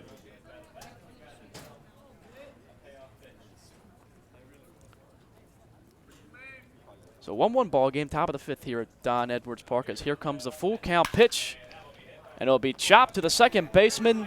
He will bobble it, and Ben Rushing will get to first base safely. Now the throw gets away from Kraus, and Rushing will head into second base. He slides in safely, ball caught by Sabazic. So a couple of errors there from the second baseman, Meyer, compounds, and Ben Rushing will find himself on second base. Any way possible, Copperheads are looking to find a way to score. The trend over the past couple games have been just runners left on base, 13 in the first game, more than 10 yesterday. And Copperheads again have stranded either a runner or multiple runners on base every inning so far in today's game. So they're going to have to figure out a way to get Ben Rushing in from second. And the first pitch into Sebastian Fabic called for a strike. He doesn't seem to like it as he kind of jumps up and down in the batter's box. He'll be down in the count 0-1. So the error charge to the second baseman, Meyer, on that one will get Rushing to second base, as that pitch is taken just off the outside part of the plate for a ball, 1-1. Fabic 1 for 2 on the ball game. Grounded out to short his first time up, and then a base hit into right field last time for his 5th hit on the season. Fabic wasting no time getting the bat started this year, as that pitch will be taken just at the knees for a strike, 1-2 now to Sebastian Fabic.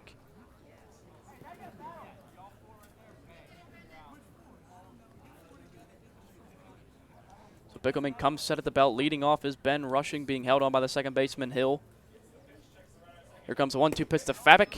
Breaking ball away. Appeal down to the second base umpire. And it will be ball number 2. No swing from Fabic. Yeah, Seth Collier bailing out Sebastian Fabic, keeping him alive at the plate. That evens up the count at 2. 1 away here, runner on second. Top of the 5th, 1-1 ball game here. There comes a 2-2 pitch to Fabic, taken inside for a ball. And that will be the second straight full count issued by Brendan Bickelman in this inning.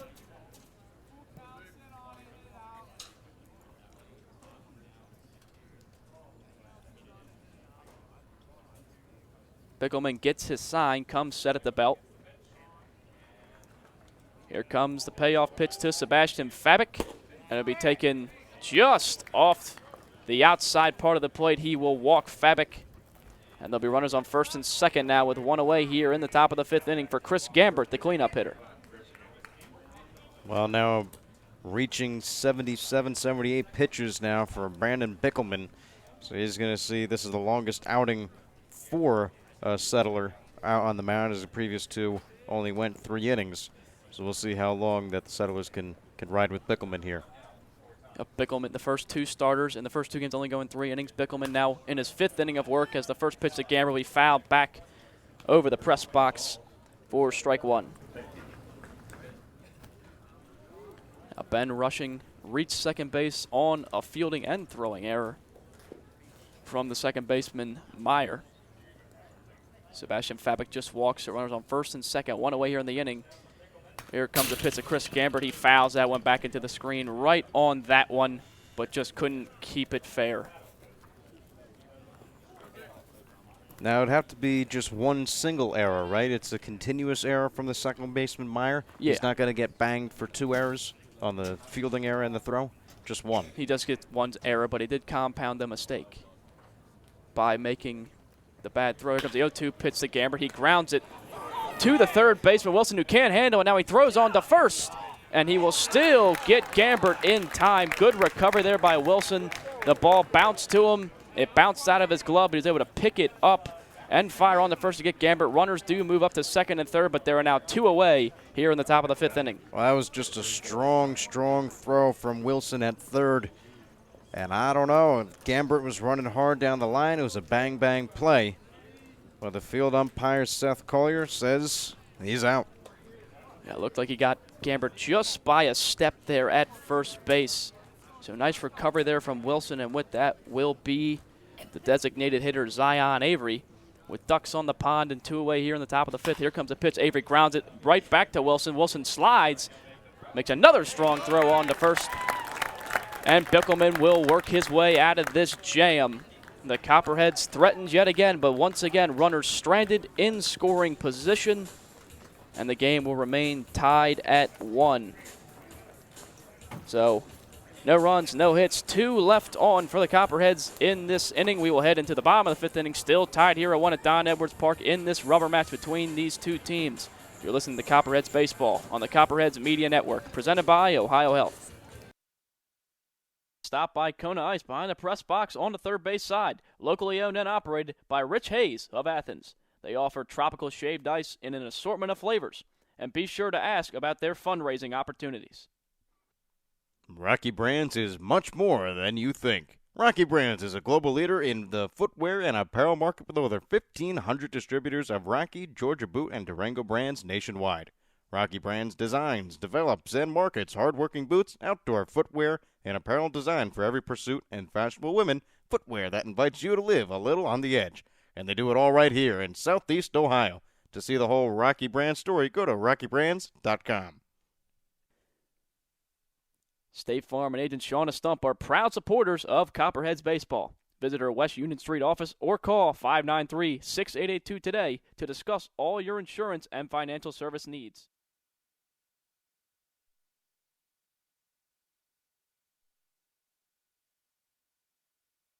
And this is your Copperhead Media Network. Back here in the bottom of the 5th inning at Don Edwards Park, as here comes a pitch from Zach Iverson, taken low and outside for a ball to Casey Maniglia. Heart of the order due up here for the Settlers in the bottom of the 5th inning. Maniglia, Turner Hill, and Steven Kraus, as the 1-0 pitch will be taken for a called strike on the outside corner by Maniglia, 1-1. Casey Maniglia in his second start of the year. Here comes a 1-1 pitch, taken low below the knees for a ball, 2-1. Maniglia 0 for 2 on the day. Fielder's choice back in the first inning, and then struck out as he swings right through that pitch. And that'll even up the count at 2.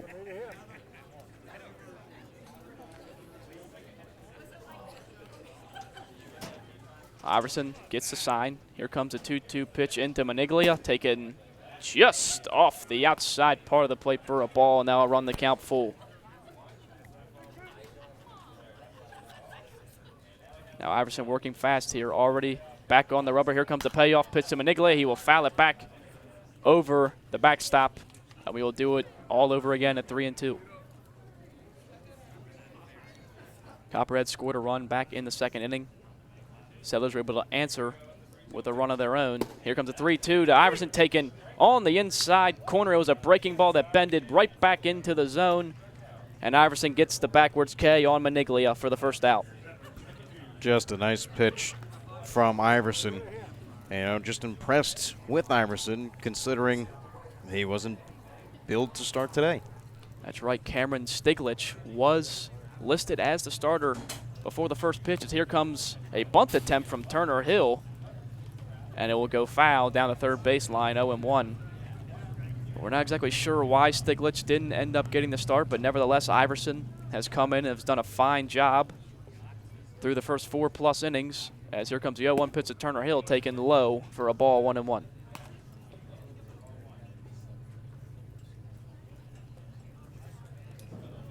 Iverson kicks and deals. The 1-1 pitch to Hill, taken right down the middle for a strike, 1-2.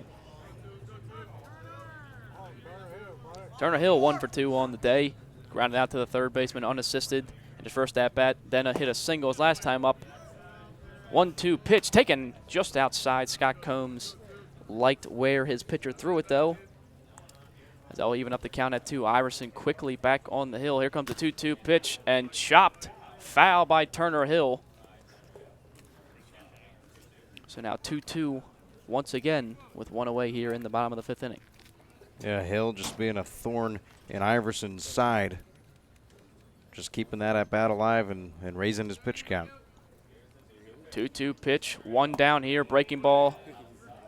Stays out of the zone, and that will run the count full for a second consecutive batter in this inning. Iverson rocks and fires a 3-2 pitch. Hill drives that one out into left center field. Ranging over is Ty Krittenberger, the left fielder. He will make the catch in fairly shallow left center field. And 2 down now in the bottom of the 5th for the Settlers.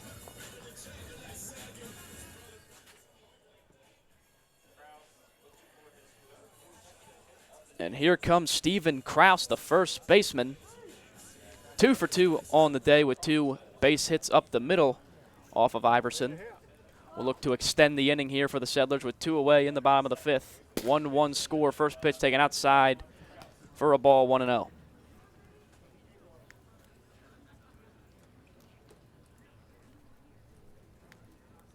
Here comes the 1-0 pitch. Took something off that one, but right down the middle for a strike. 1-1 to Steven Kraus.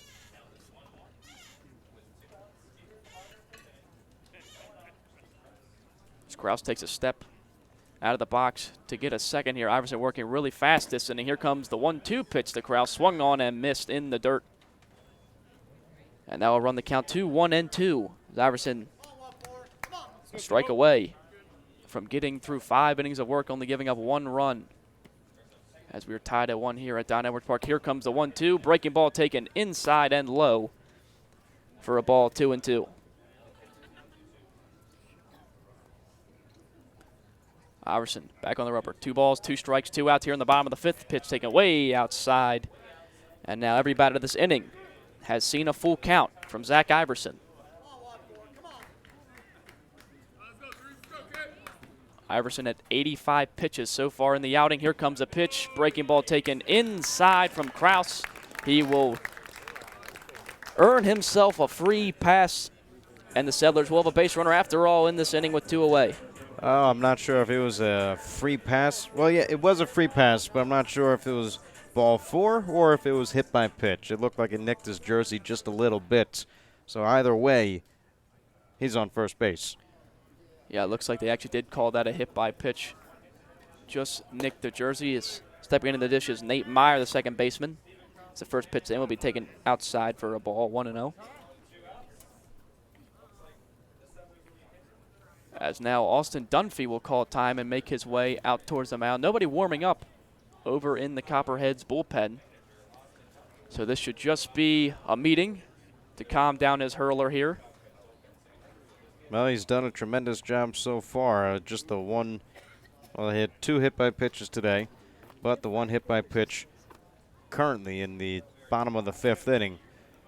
Just needs to get 1 more out, get out of the inning, and send the Copperheads back to the plate. Yep, 1-1 ball game here in a rubber match between these 2 teams. Settlers won the season opener back on Tuesday 3-1. Copperheads were able to avenge that loss the next night, last night, and beat the Settlers 6-3.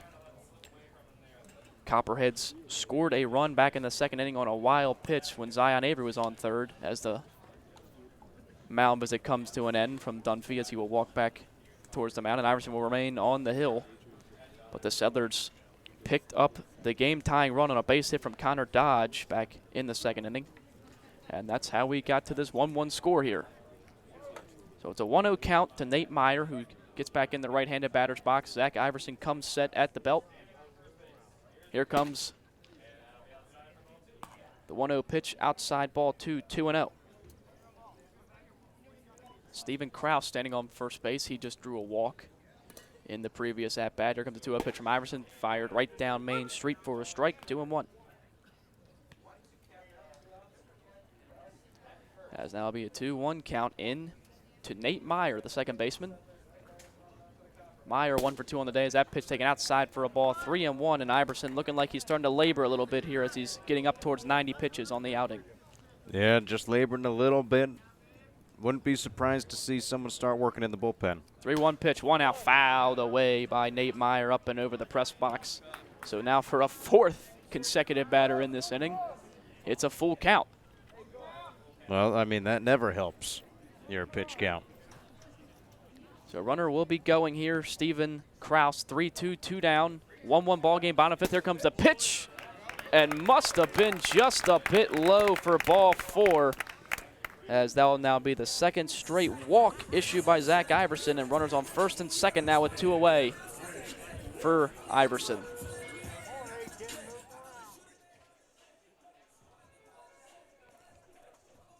Stepping in now is Justin Perez, the DH, 0 for 2 on the ball game with a strikeout and a fly out to right field. Here comes the first pitch to him. Takes a big rip at that one, but will come up with nothing, and it's an 0-1 count now to Justin Perez. Iverson retired the first 2 batters of the inning and then walked the next 2, as here comes the 0-1 pitch in the dirt for a ball, 1-1.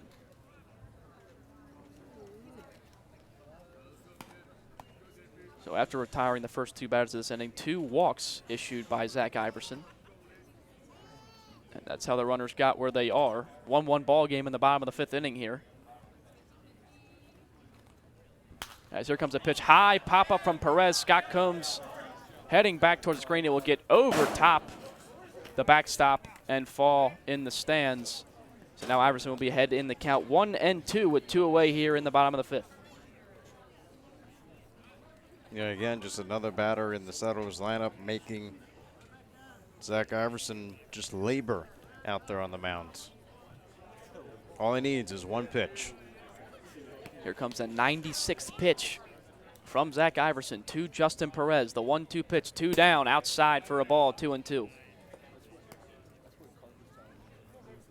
Well, I do believe this is the most pitches a starter has thrown for the Copperheads this season.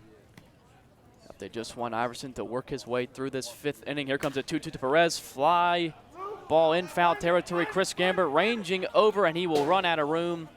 And the ball will fall down towards our other Copperhead staff, down the first base foul line. Well, it did go by the staff, and then Chris Gambert, was able to catch the ball on the rebound and then held it up. I don't think that counts, but I'll give him some brownie points for it.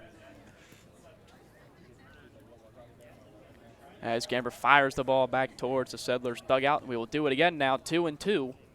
Runners on 1st and 2nd, 2 down here in the bottom of the 5th, 1-1 ball game here. As here comes a 2-2 pitch from Zach Iverson to Justin Perez. Breaking ball taken right down the middle for strike 3.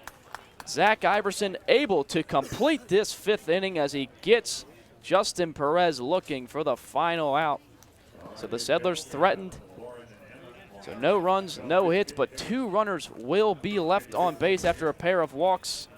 Zach Iverson able to work his way out of this 5th inning jam to keep the score tied at 1 heading into the top of the 6th inning.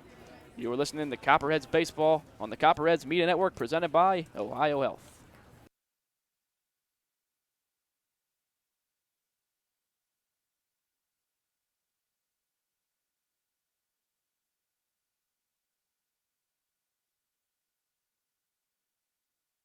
www.schneiderfullerstroh.com. That is SNIDERFULLERSTROH.com. The Cat's Eye Saloon at 12 North Court Street features a great selection of craft beers on tap and in the bottle 365 days a year. The Cat's Eye Saloon is a proud supporter of the Southern Ohio Copperheads and all Ohio University athletics. The Cat's Eye Saloon, your home away from home, open 7 days a week. The Copperheads would like to thank Wendy's for their support of the team and players. If you're hungry, stop into Wendy's, located off of Richland Avenue and East State Street. Check the back of your ticket stub for a free small Frosty with any purchase. Ambassador Laundry, your locally owned and operated laundry and dry cleaning business, is a proud sponsor of the Copperheads.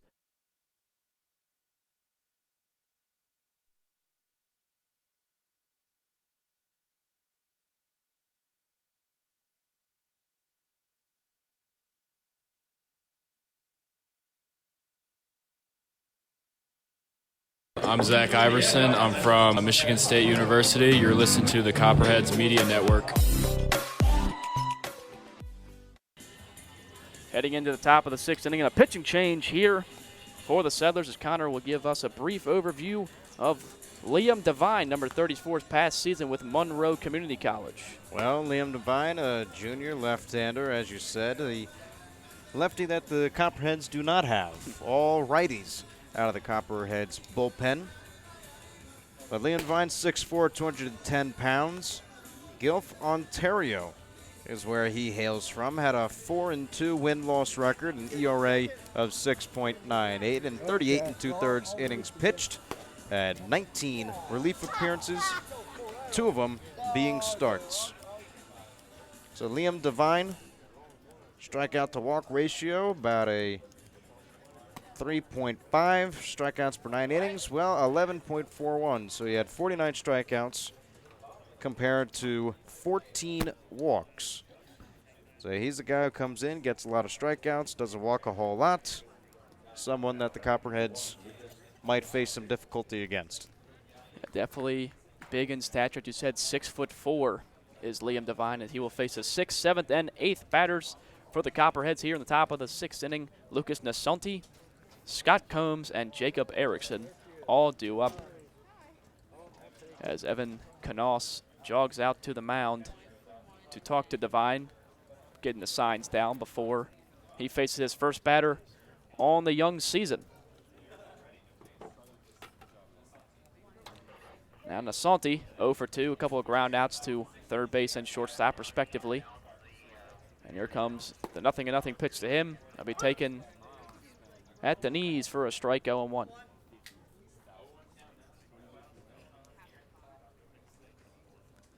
One ball game here at Don Edwards Park. The top of the 6th inning, here comes the 0-1 pitch. And that one will miss low for a ball, and Nasanti watches it go by, 1-1. Now Nasanti picked up his first hit in yesterday's ball game on the season. As here comes a 1-1 pitch to him, thinks about swinging, but holds off, and it'll be a called ball below the knees, 2-1.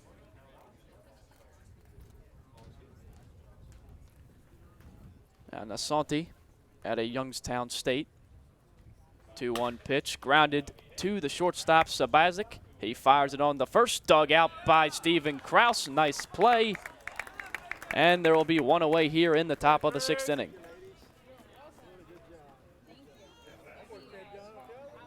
Sabazic has no problem fielding it, but it skips the throw, and bailing him out is the first baseman, Stephen Kraus, for the first out of the inning. Digging in now, Scott Combs, the catcher, 0 for 2 in the ball game. Grounded out to the pitcher and struck out. First pitch from Devine to him, taken inside and low for a ball, 1-0.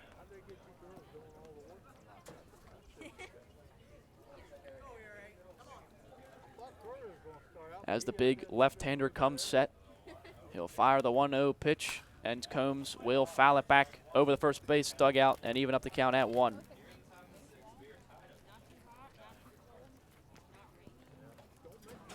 As Connor mentioned, 49 strikeouts in just 38 2/3 innings pitched.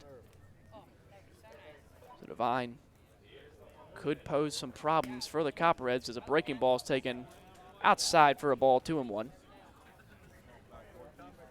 But I think it's clear what Devine's in there to do. He's there to punch guys out of the bullpen.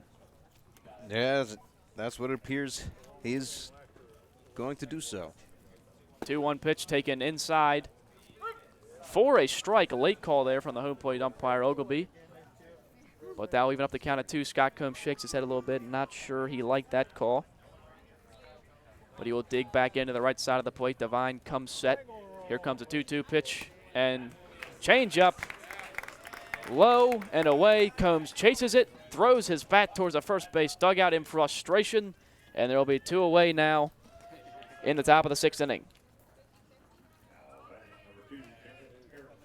Second time Combs is retired on strikes tonight.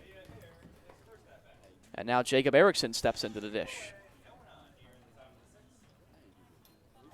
So no one on the top of the 6th. 2 down now. 1-1 ball game. Erickson, the shortstop, digging in as he will foul that one back over the press box. Strike one. Well, people have to be alert on those foul balls. Every time it goes over the press box, you can't see where it's going. Almost expect somebody to yell 4. Or heads up something. Definitely a blind spot back there if you're not looking. Comes the 0-1 pitch, 2 down here in the top of the 6th. Erickson takes it on the outside corner for a strike, 0-2. Now Erickson, 1 for 2 in the ball game. Reached base both times. Reached on an error back in the second and picked up his first base hit of the season, in his last at bat. Here comes the 0-2 pitch from Devine, way outside for a ball, 1-2. And just to get back, I do say that because it's a highly populated area back there. That is where the food is. That's right. Also dollar beer night here at Don Edwards Park. As the 1-2 pitch taken outside for a ball, 2-2.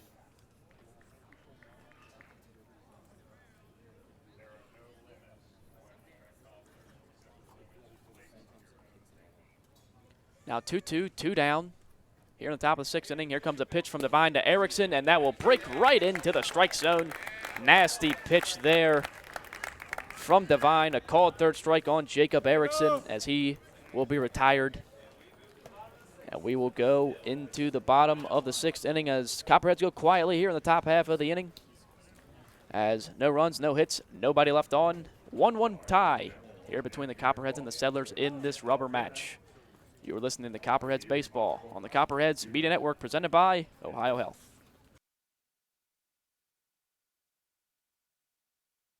Ambassador Laundry, your locally owned and operated laundry and dry cleaning business, is a proud sponsor of the Copperheads. Stop by 15 West Stimson for all your laundry and dry cleaning needs. It's a grand slam when you shop locally. Look for the Athens Area Chamber of Commerce logo and be sure to support the businesses that support the Athens Sandlot, our very own Copperheads, and our community. Love Athens. Keep it local, because together we make a difference. The fun is just beginning in Athens, Ohio. Outdoor concerts and festivals, rails and trails, a 30-mile meal, and the funky vibe of uptown Athens and Court Street, Ohio's most eccentric half-mile. The best road trip starts at AthensOhio.com, the region's most comprehensive site for maps, shopping, and dining directories, and events calendar. Visit AthensOhio.com and start planning your next adventure. Classic brands Budweiser and Yingling are all proud supporters of Copperheads Baseball. Please drink responsibly and always use a designated driver. Responsibility matters. Donato's is the exclusive pizza provider of the Southern Ohio Copperheads. With toppings loaded from edge to edge, Donato's Pizza will be sure to satisfy your hunger. Located at 688 East State Street in Athens, make Donato your pizza of choice today. Order by calling 740-529-5049 or order online at donatos.com.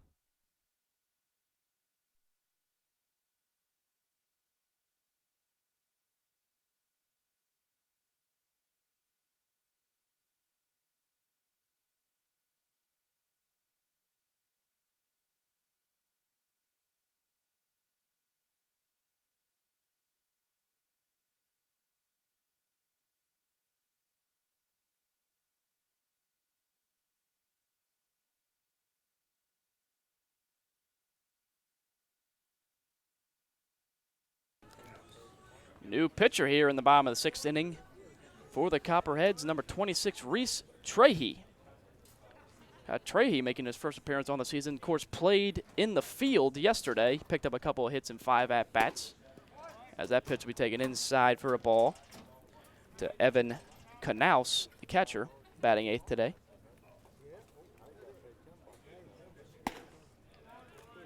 Here comes the 1-0 pitch to Knaus, and it will be taken for a ball, 2-0.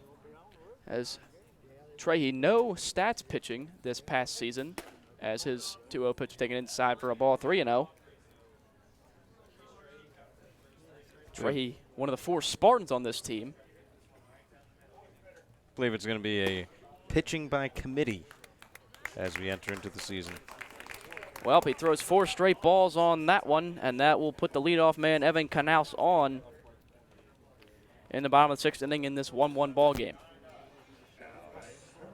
Well, since the Copperheads are a little bit light on pitching, it seems like if you've pitched in Little League, if you've pitched in college, high school, well, take your try at pitching here at the Summer Collegiate League. Yeah, we've heard Coach Dunphy calling guys left and right, trying to get them to play for the Copperheads this summer. Pitchers mostly, as Trahey will find the zone with this pitch. 0-1 to Connor Dodge, the 9-hitter. Dodge is 2 for 2 with 2 singles, including an RBI base hit back in the second inning that scored the Settlers' only run so far.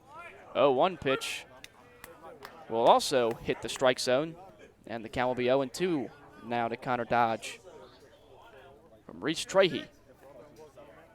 Evan Knaus leads off first base after a 4-pitch walk pickoff attempt from Trahey.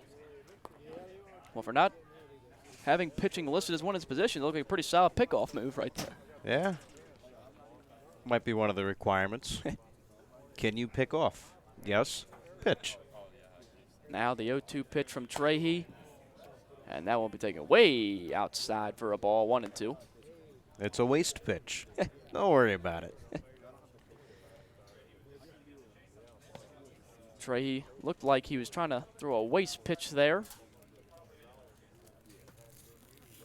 but Dodge would have needed an or to hit that pitch.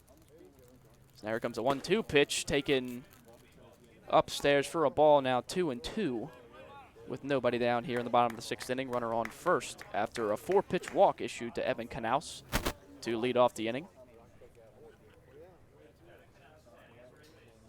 As here comes a 2-2. That ball will be lined into center field, and that will drop in front of Nasanti for a base hit. Into second is Dodge safely at, or excuse me, into second is Knaus. Dodge over at first base, and the first 2 runners who have faced Trahey have reached base safely here in the bottom of the 6th. Well, again, a unfamiliar position for Trahey as he's trying to just get out of the inning unscathed, eat up some innings until some relief in the bullpen becomes available. So he's just going to have to go out there and do a job. So now the lineup will turn over to Sam Wilson, the third baseman. Wilson 0 for 1 on the day, and was hit by a pitch back in the first inning, then walked in the second and hit a fly ball to right field as the first pitch to him will be taken for a ball, 1-0. As the Settlers threatening here again, have had a base runner in every inning of this ball game so far. But the Copperheads have still been able just to hold them to 1 run. As time is now called from Wilson. He steps right back into the box. Trahey will get the sign from catcher. From catcher Scott Combs. And there comes a 1-0 pitch, and that ball will be fouled up and over the first base dugout. And even up the count at 1 to Sam Wilson.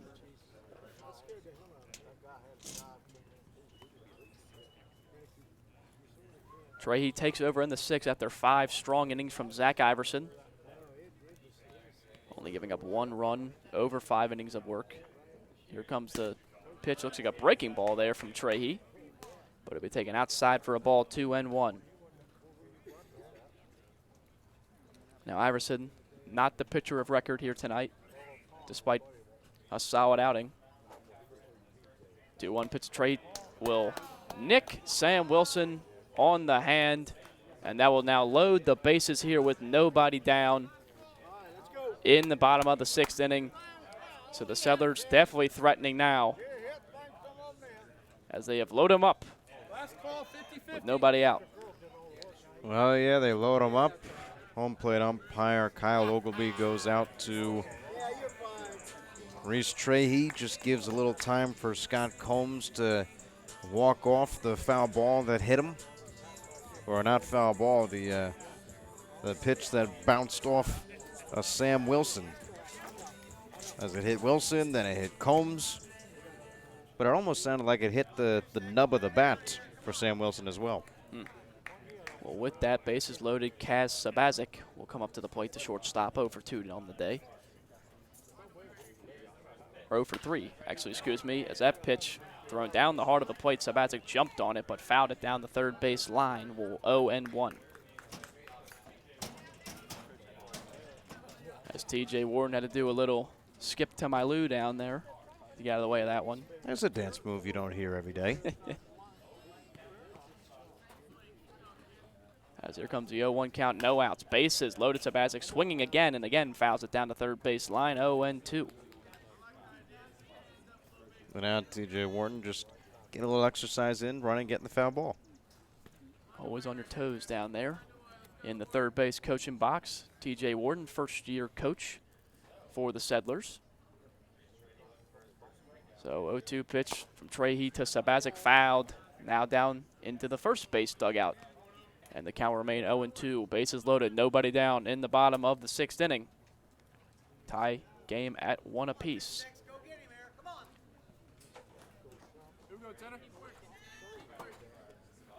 So Trahey will come set.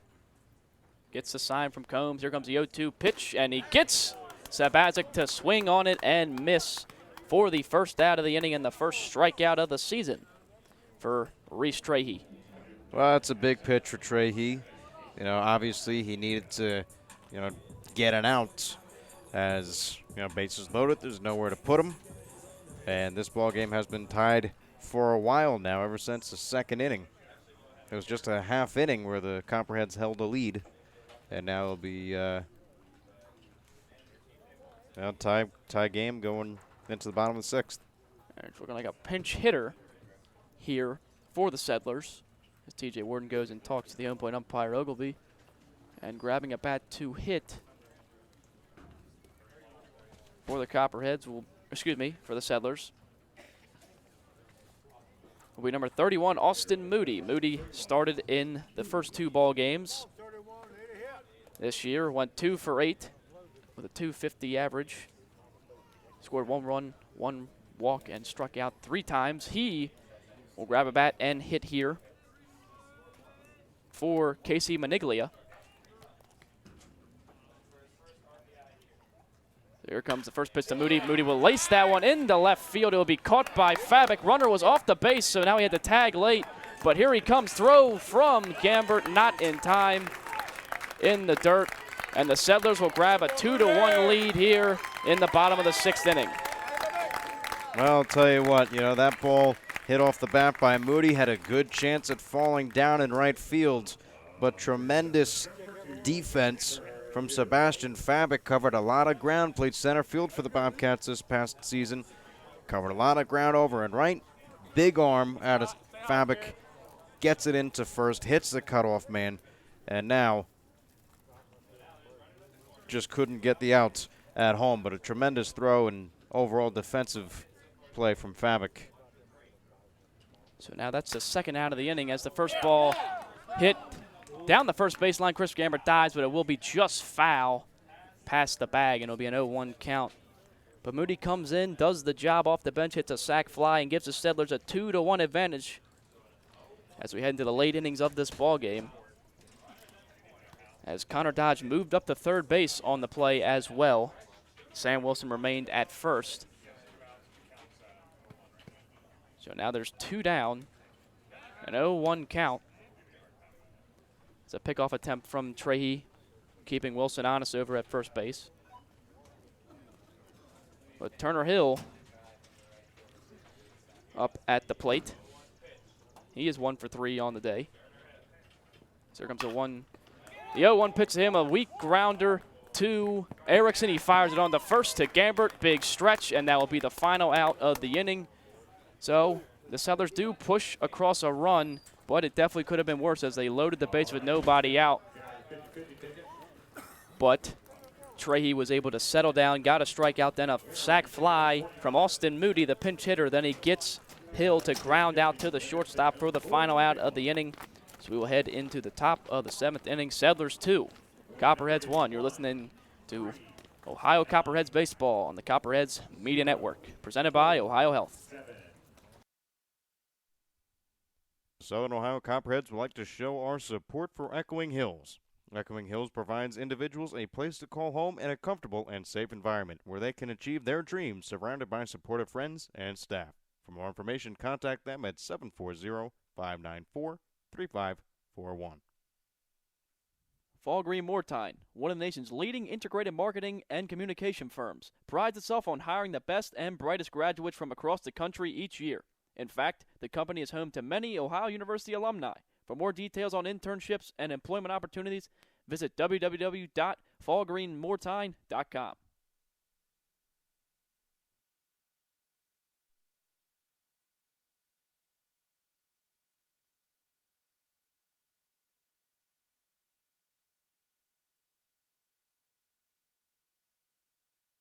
Ty Krinberger from Pompano, Florida. You're listening to Ched's Media.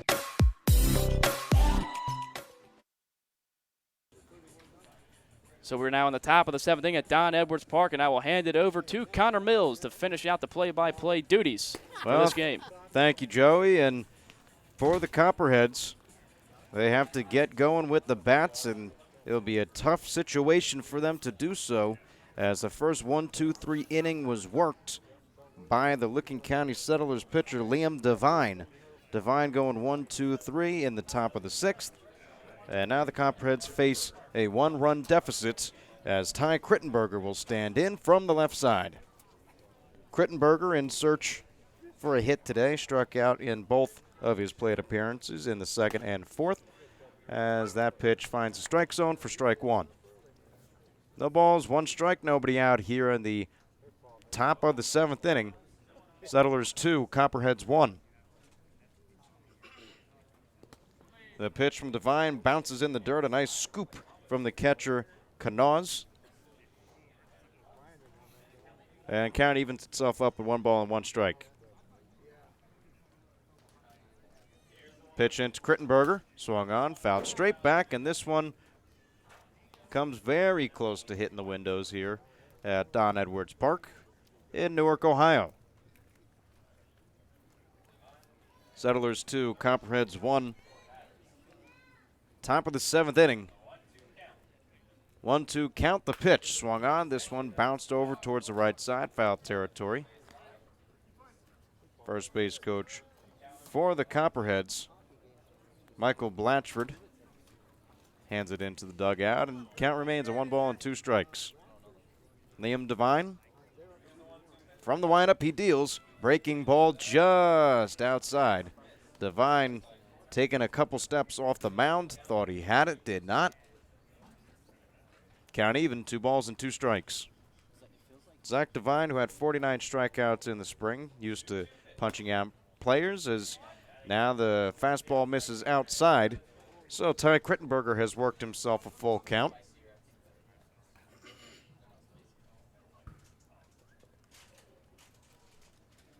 The payoff pitch from Devine. Swung on and missed, strike 3.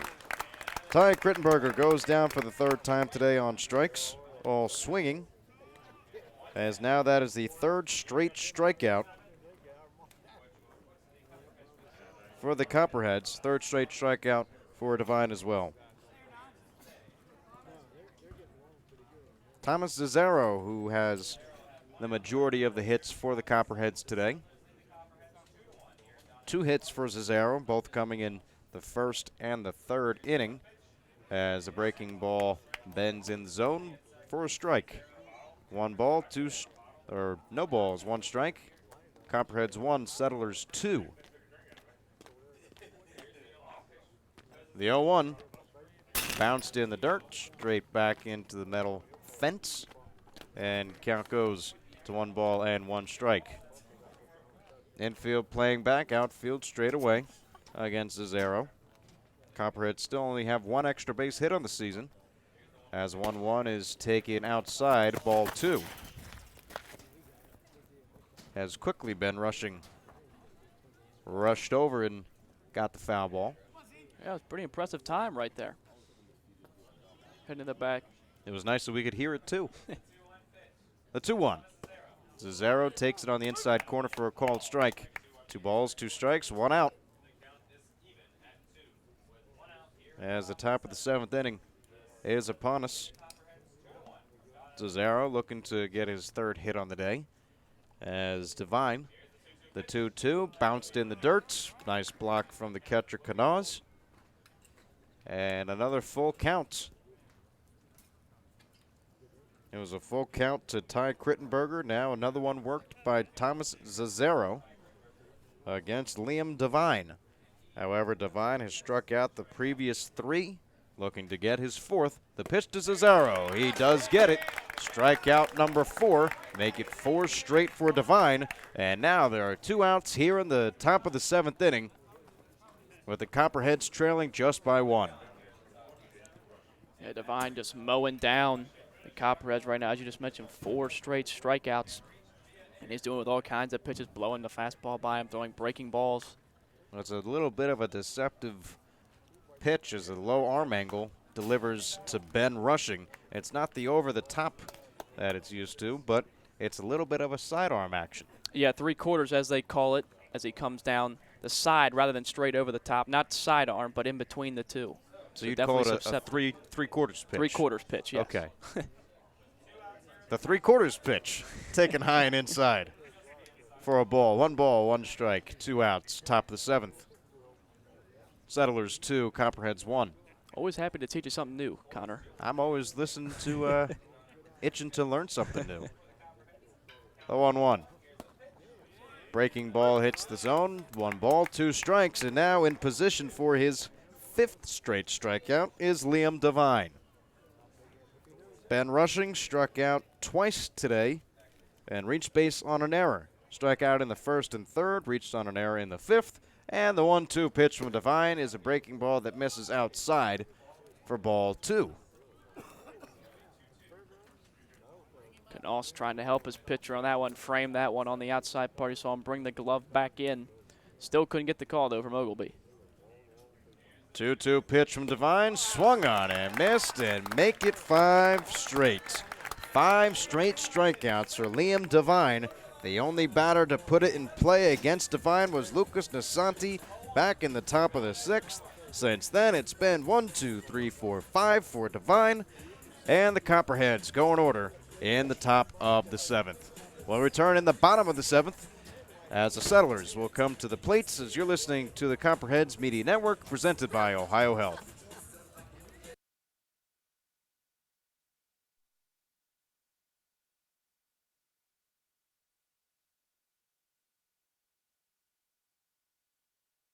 Draft, produced right here in Athens. Newly remodeled public house and kitchen menu.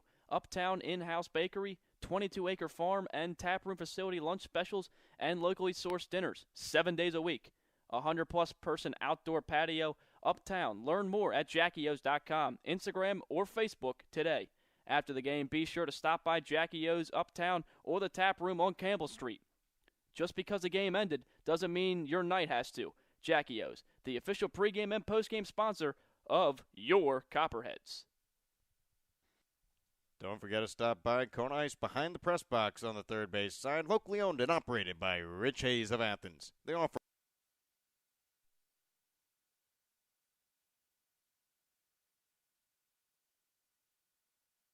Hey, I'm Scott Combs, catcher for the Copperheads, and you're listening to the Copperhead Media Network.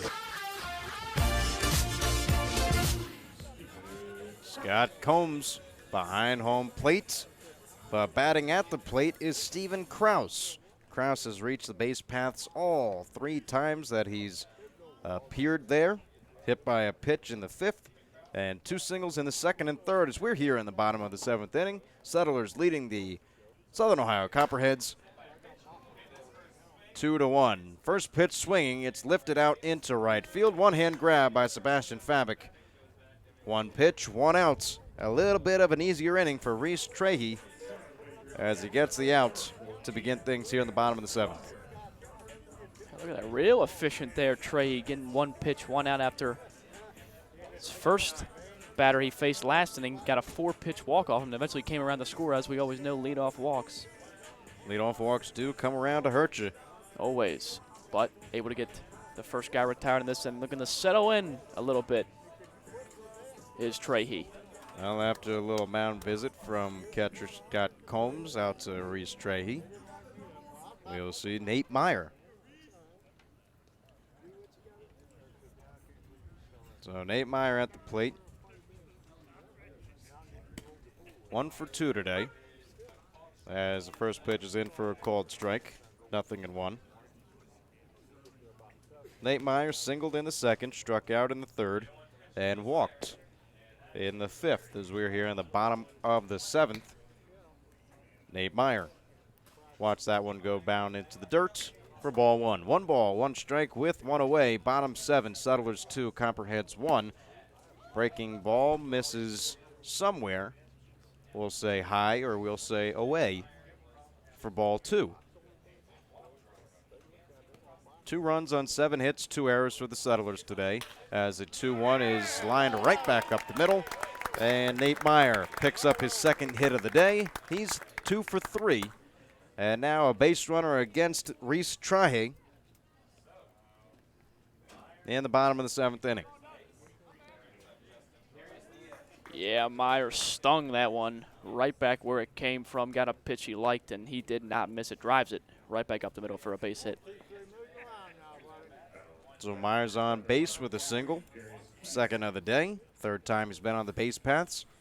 And now Justin Perez, the designated hitter, stands in. Perez struck out twice today, once in the 2nd and once in the 5th, and also flew out to right field as he swings at the first offering from Reese Trahe. And that goes foul. No balls, 1 strike, 1 out in the bottom of the 7th inning with a runner on first for Reese Trahe.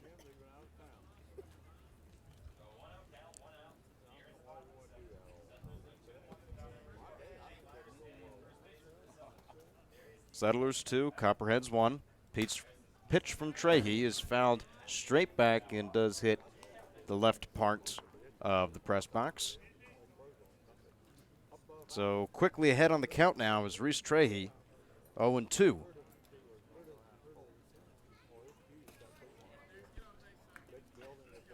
Oh, 2 the count. Trahe looking to get his second strikeout of the day. Trahe from the stretch. He pitches, swung on, fouled off towards the left side. 3 foul balls right in a row off the bat of Justin Perez. And now the count remains at no balls and 2 strikes. Trahe took a little something off that pitch. Looked like maybe a changeup, adding to his repertoire as we go in this ball game. You never know what we could see. Long look into the catcher, Scott Combs, as time is called at home plate by Justin Perez. There's a runner on first base for the Settlers, that being Nate Meyer. Meyer, his second hit of the day. As now Trahe's ready from the stretch, he deals. Swung on and missed. Stealing is Nate Meyer, and he is out. So Nate Meyer tried to steal a base. A little hit-and-run action from the Licking County Settlers does not go their way. Strike them out, throw them out as we progress into the top of the 8th inning. It's the Settlers 2, the Copperheads 1. We'll be right back on the Copperheads Media Network, presented by Ohio Health.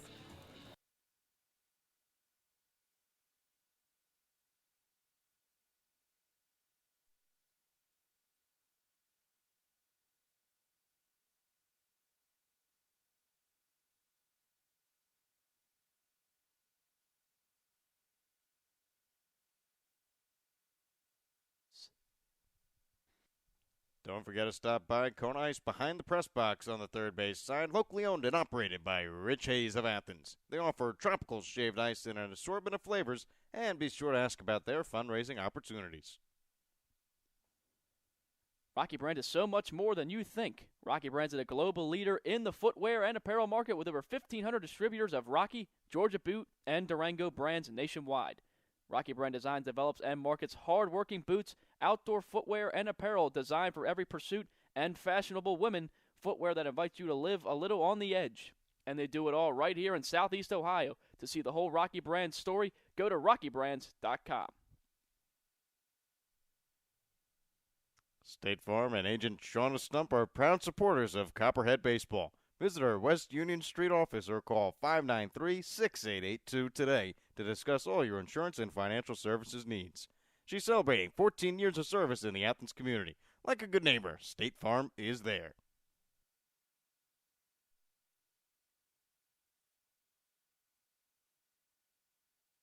My name is Chris Gamber from Louisville, Kentucky. Shout out to all my Bellarmine Knights. You're listening to Copperheads Media Network.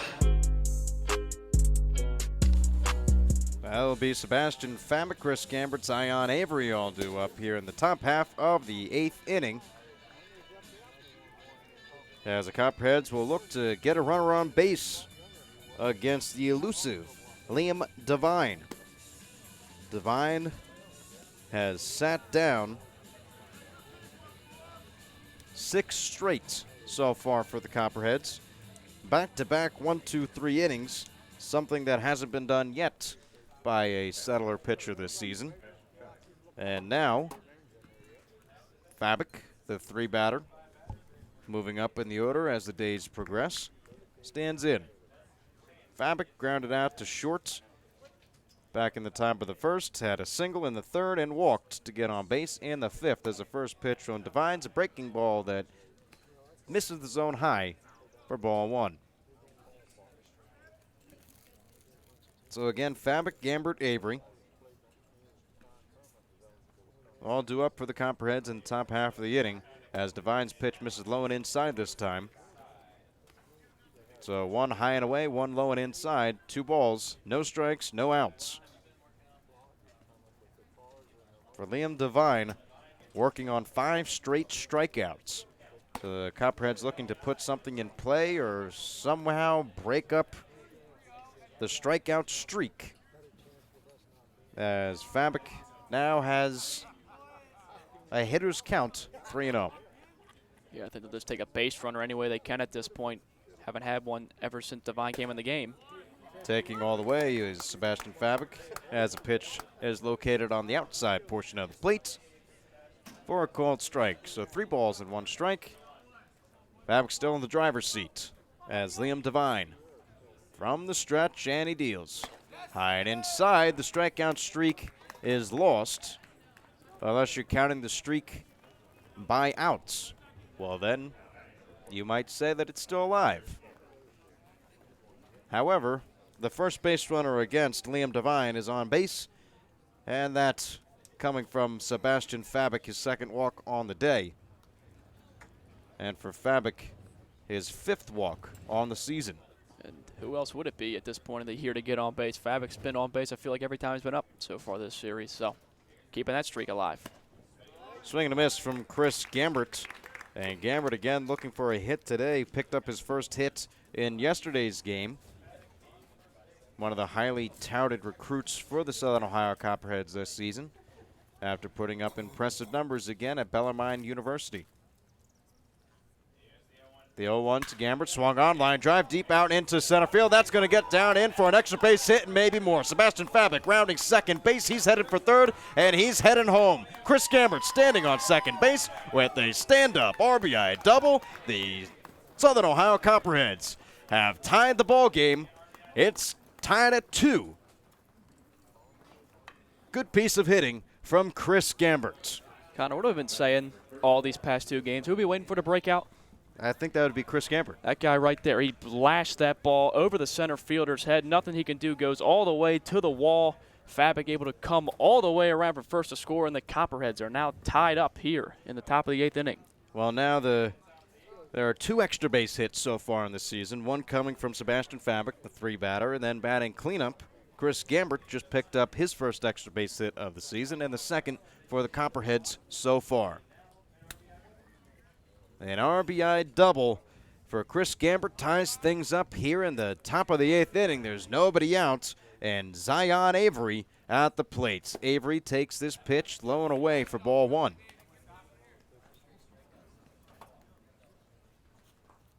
So after the strikeout streak was broken up, Chris Gambert breaks up the lead for the Settlers, as it's the Copperheads 2, the Settlers 2. Nobody out, top of the 8th inning, runner on second base. Zion Avery takes a healthy hack at a fastball from Liam Devine, and now the count is evened up at 1 ball and 1 strike. Yeah, I think there was one intent with that swing from Avery, and that was to send that ball over the fence, but just swings right through it. Avery did have 1 home run in his college ball spring, as a 1-1 is taken low. Off-speed pitch that breaks down into the dirt. 2 balls and 1 strike, with still nobody out here in the top of the 8th.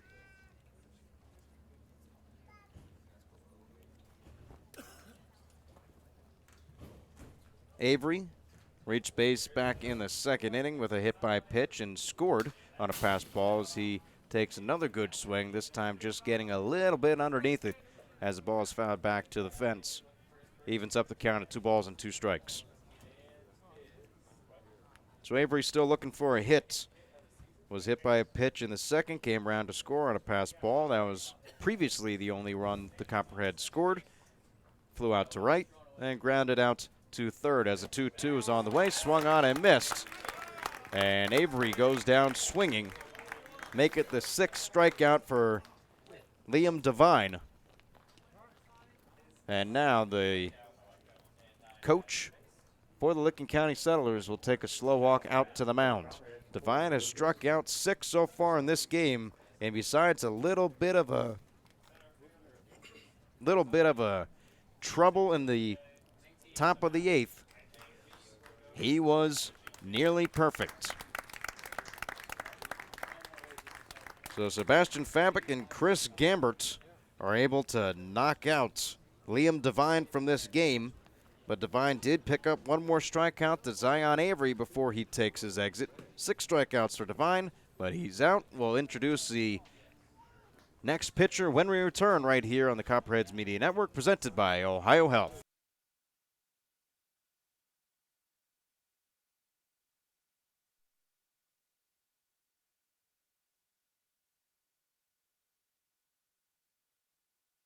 Agent Shauna Stump are proud supporters of Copperheads Baseball. Visit our West Union Street office or call 593-6882 today to discuss all your insurance and financial service needs.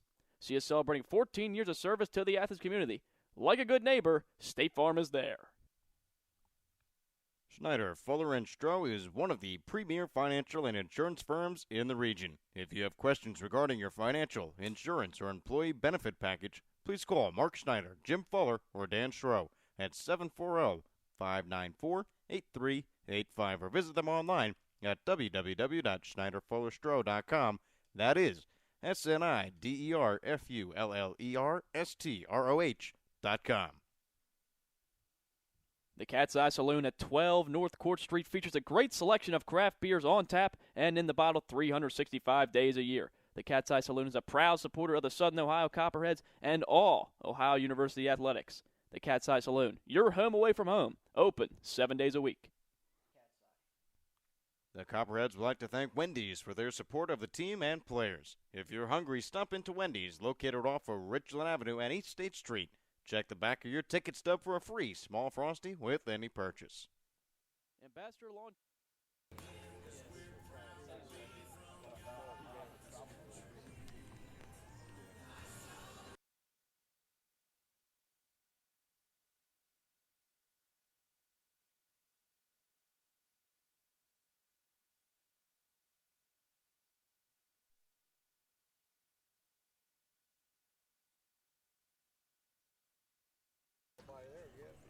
Returning here in the top of the 8th inning, new man on the mound, Nick Meyer, a familiar face for the Copperheads as he pitched just yesterday. Liam Devine went 2 1/3 as the first pitch is thrown into Lucas Nasanti. Nasanti takes it for a ball. So the book is closed on Liam Devine, who went 2 1/3, allowed a hit, a run, it was earned. Walked 1, struck out 6 as the Copperheads have tied this game at 2 apiece. And now Nasanti takes a fastball outside. 2 straight balls from Nick Meyer to Lucas Nasanti. In the previous appearance for Nick Meyer, he went 2 innings, allowed 2 hits, walked 1, and struck out 2 against the Copperheads. Just yesterday was the second pitcher to come into the game. And now a swing and a miss from Nasanti brings the count to 2 balls and 1 strike. So Lucas Nasanti is batting here with the runner on second base and only 1 out here in the top of the 8th inning. An RBI double from Chris Gambert drove in Sebastian Fabic as Nasanti watches a fastball go by. 2 balls and 2 strikes.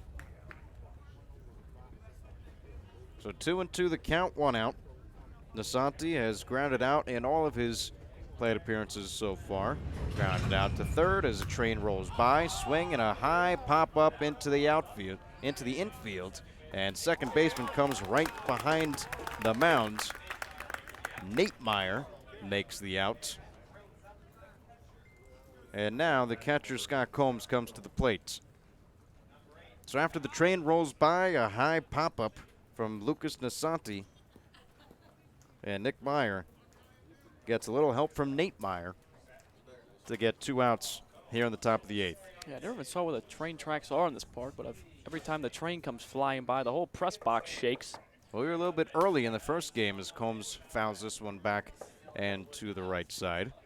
Don't remember hearing the train in game number 1 of the 3-game series, the season opener for the Settlers and the Copperheads. But now, since the times have been started at 7:05 over the previous 2 games, we've heard the train roll by about the same time each day as the breaking pitch from Nick Meyer misses low and inside for ball 1. 1-1 the count. 2 outs here in the top of the 8th inning. Scott Combs looking to drive in Chris Gambert as a pitch, ground ball over and hits the lip on the right side. It gets through the hole. Chris Gambert is getting the stop sign as the ball gets away from the first baseman. But backing up is the third baseman, Sam Wilson. So after all is said and done, standing on first base with just a single is Scott Combs. So Scott Combs is on first. Chris Gambert moves from second to third, and now there are runners at the corners for the Southern Ohio Copperheads.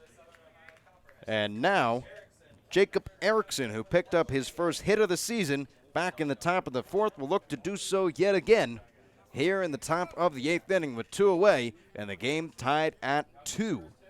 Well, that was a real nice approach there from Scott Combs. Got a pitch on the outside part of the plate, drove it in the right field like he should have.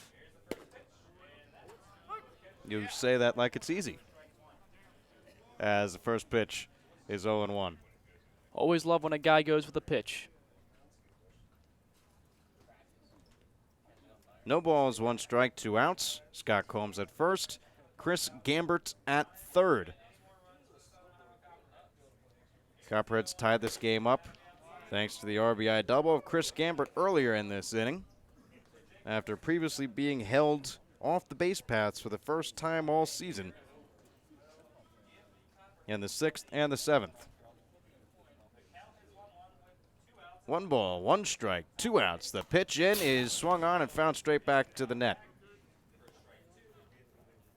So now the count, 1 ball, 2 strikes. And Erickson will look to avoid another strikeout. Erickson struck out in his previous at-bat in the top of the 6th.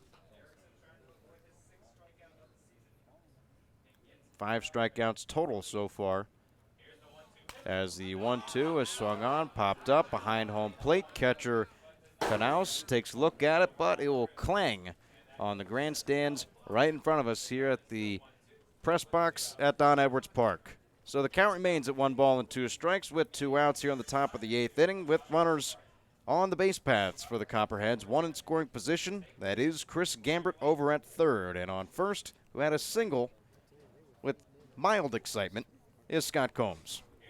The 1-2 swung on and missed. Strike 3. So Jacob Erickson picks up his 6th strikeout so far on the season, as the Copperheads do tie this game up at 2 apiece. An RBI double off the big bat of Chris Gambert ties it up.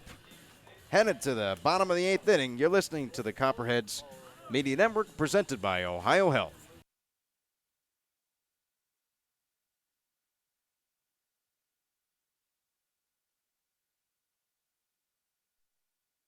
Your locally owned and operated laundry and dry cleaning business is a proud sponsor of the Copperheads. Stop by 15 West Stimson for all your laundry and dry cleaning needs. It's a grand slam when you shop locally. Look for the Athens Area of Commerce logo and be sure to support the business that support the Athens Sandlot, our very own Copperheads, and our community. Love Athens. Keep it local, because together we make a difference. The fun is just beginning in Athens, Ohio. Outdoor concerts and festivals, rails and trails, a 30-mile meal, and the funky vibe of Uptown Athens and Court Street, Ohio's most eccentric half-mile. The best road trip starts at AthensOhio.com, the region's most comprehensive site for maps, shopping and dining directories, and events calendar. Visit AthensOhio.com and start planning your next adventure. Classic brands Budweiser and Yuengling are proud supporters of Copperheads baseball. Please drink responsibly and always use a designated driver. Responsibility matters.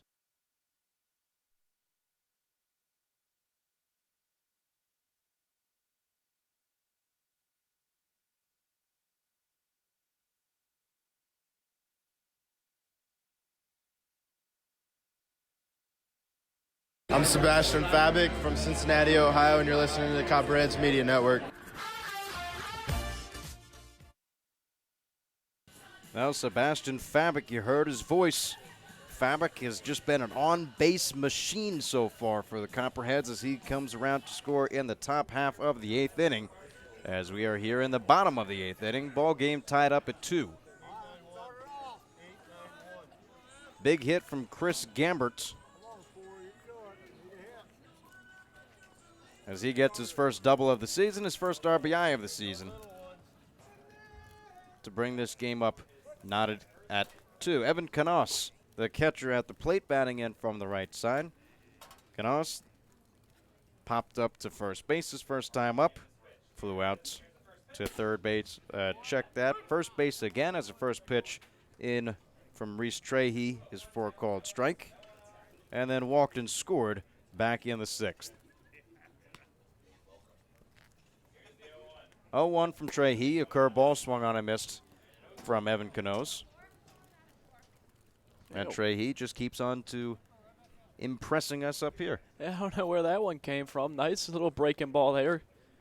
Started on the inside part, broke right into the zone, and gets a swing and miss. The 0-2 swung on. This one's lifted up towards the right side, but it's cutting foul and will bounce off of the... It'll bounce outside. Bounce off the road over there. Yeah, it hit something. That's it for hit sure. something, that's right. 0-2 from Trahey.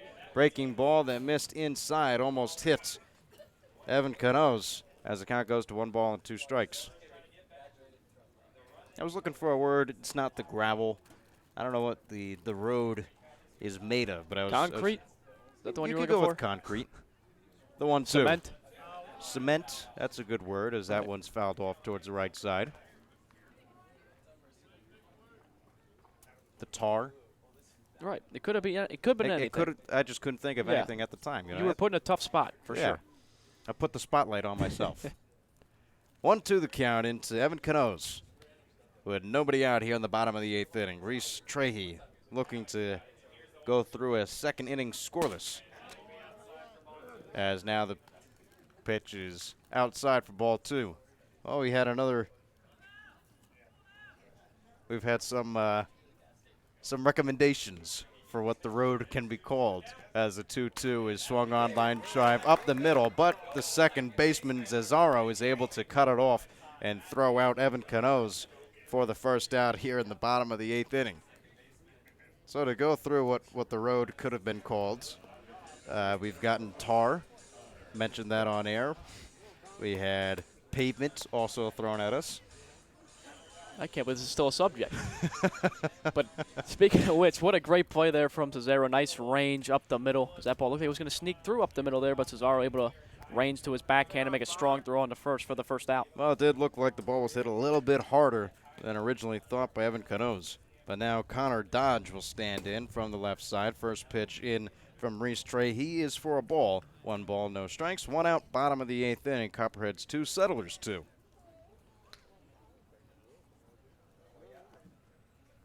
Connor Dodge has been a singles machine today as he watches that pitch hit the outside corner of the plate. 1-1. Dodge with singles in the 2nd, in the 4th, and in the 6th. The one in the 2nd for an RBI. As the 1-1 delivery from Reese Trahey is bounced in the dirt. 2 balls and 1 strike.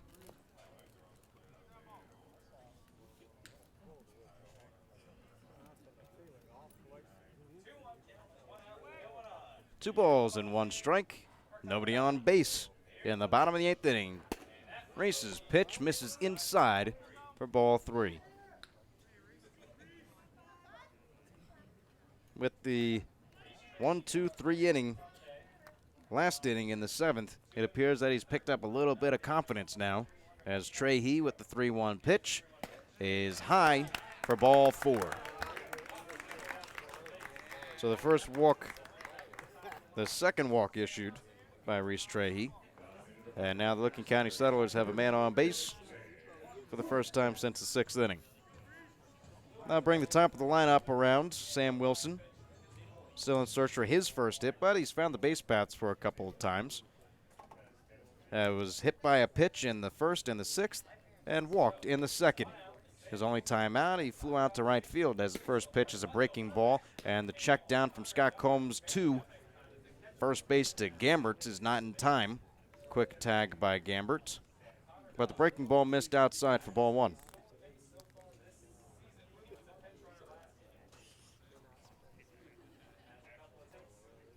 One ball, no strikes, 1 out.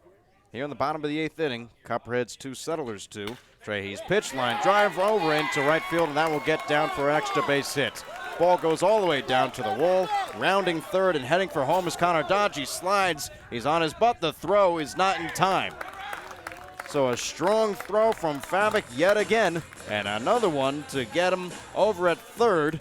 No one scores, and what it looked like it was going to be a scoring play.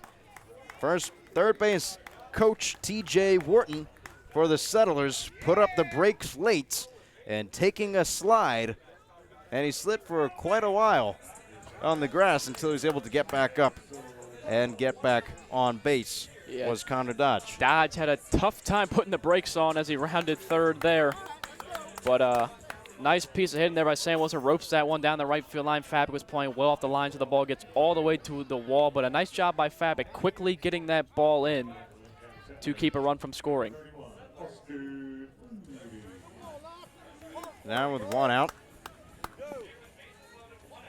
it is Austin Moody now at the plate.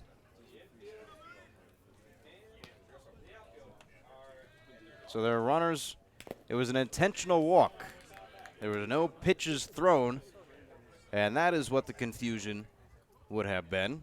So Kaz Sobasic takes an intentional walk, the first one issued from the Copperheads all season long. So Sam Wilson has a double.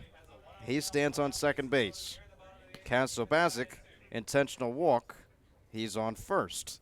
And standing on third is Connor Dodge as the ball is grounded out towards first. And now, ground ball over towards short. The throw to second is in time. The relay throw is not in time to get a double play. So the Settlers score a run here in the bottom of the 8th inning. They respond to the Copperheads, who scored a run in the top half of the inning. And now the Settlers lead by a score of 3-2.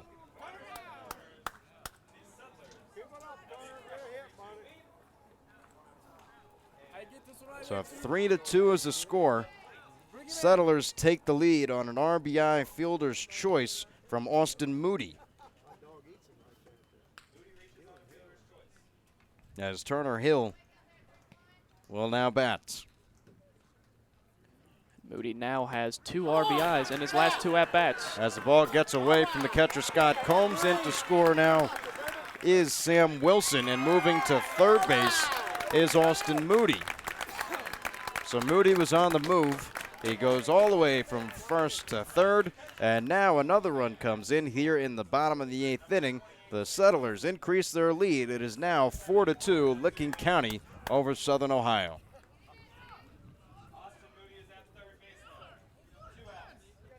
So Kaz Sobasic, he came in to score. Sam Wilson has come in to score. And now line drive out into left field, into the mitt of the left fielder Krittenberger, and the side is retired. So after a lot of action, a flurry of action all at once here on the bottom of the 8th inning, it's the Settlers 4, Copperheads 2, as it'll be the last ups for the Copperheads in the top of the 9th. We'll be right back here on the Copperheads Media Network, presented by Ohio Health.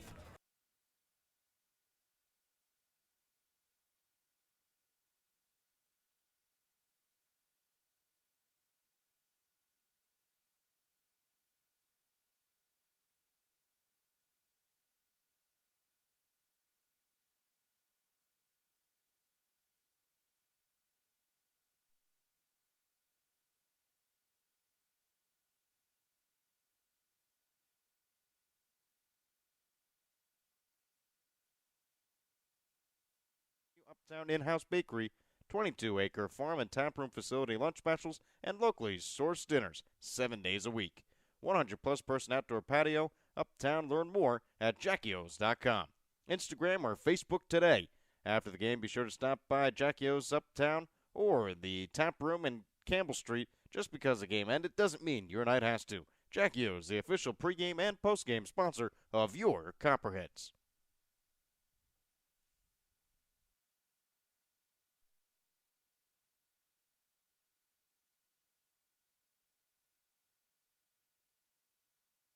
Ty Krinberger from Pompano, Florida. You're listening to Ched's Media.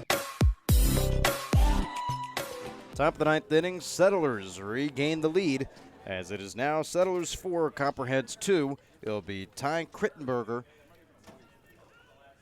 Or check that. Now there will be a pinch hitter for Ty Krittenberger. And that'll be number 12, Jared Hurd. Hurd from Newcastle, Indiana, and IU Kokomo. Batted .347 back in the spring. As the first pitch is in for a called strike. Nick Meyer is back out there for the Settlers as the 0-1 into Jared Hurd is taken low in the dirt for ball one. Evens up the count at 1 ball and 1 strike.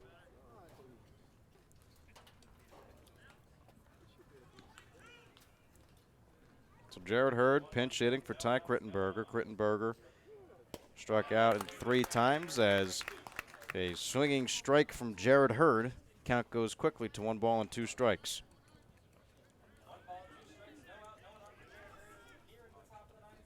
The 1-2 taken high and away. So Nick Meyer, who came in the bottom of the top of the 8th inning, was able to get Lucas Nasanti to fly out and Jacob Erickson to strike out. As now a strikeout looking to Jared Hurd here in the top of the 9th inning. His second strikeout of the day, him being Nick Meyer. And now the Copperheads only have 2 outs to play with in the top of the 9th. Yeah, obviously Hurd coming in off the bench cold, not an easy situation to come in and try to set the table for the 9th inning. He thought that pitch was a little bit off the outside part of the plate, but Ogilvy saw it otherwise and rung him up. Well, now the Copperheads will have the top of their lineup at the plate as Thomas Cesaro watches the ball go through the legs of the catcher Evan Canoes, and the count goes to 1 ball and no strikes.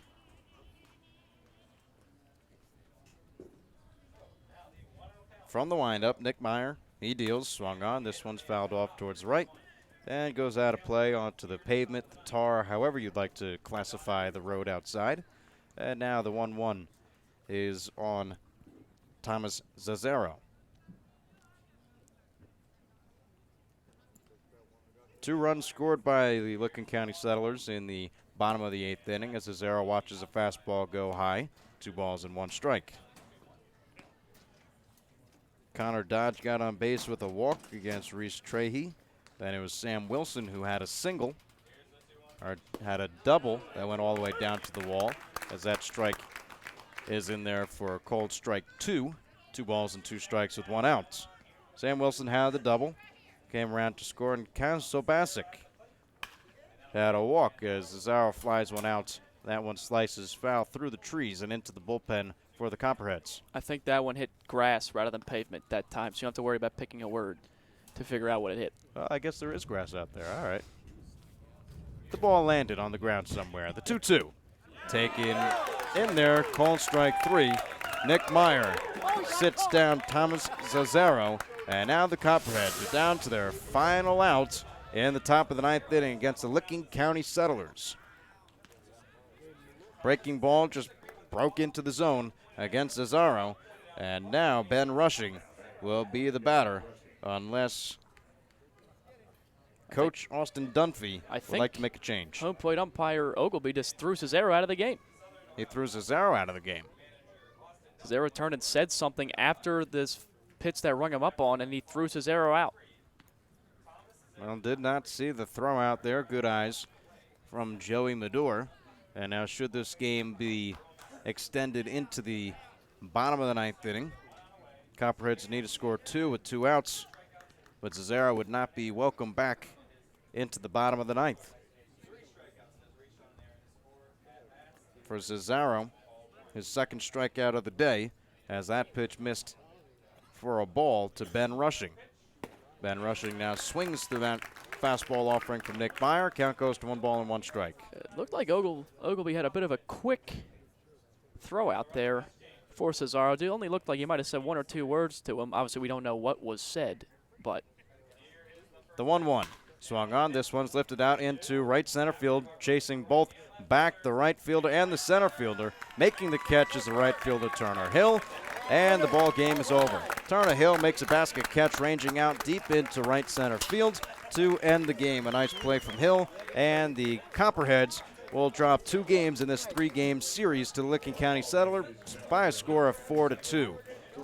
Decent pitching from the Copperheads today. Zach Iverson making a surprise start. It was supposed to be Cameron Stiglich, but Stiglich nowhere to be found today. Not sure why. I'm sure we'll learn a little bit later. I'm sure that he's also okay. Probably. Not sure what happened to him. Can't make any assumptions. But Cameron Stiglich was supposed to start. Zach Iverson did get the start at the last second. Reese Trahey comes in and will get the loss here for the Copperheads. Once again, your final, the Licking County Settlers 4, the Copperheads 2, will be at Bob Wren Stadium for the home opener tomorrow, as the Copperheads will welcome in the Richmond Jazz. 7:05 start. Hope to see you there. For Joey Medor, I'm Connor Mills signing off from Newark, Ohio and Don Edwards Park. Thanks for joining us. See you tomorrow.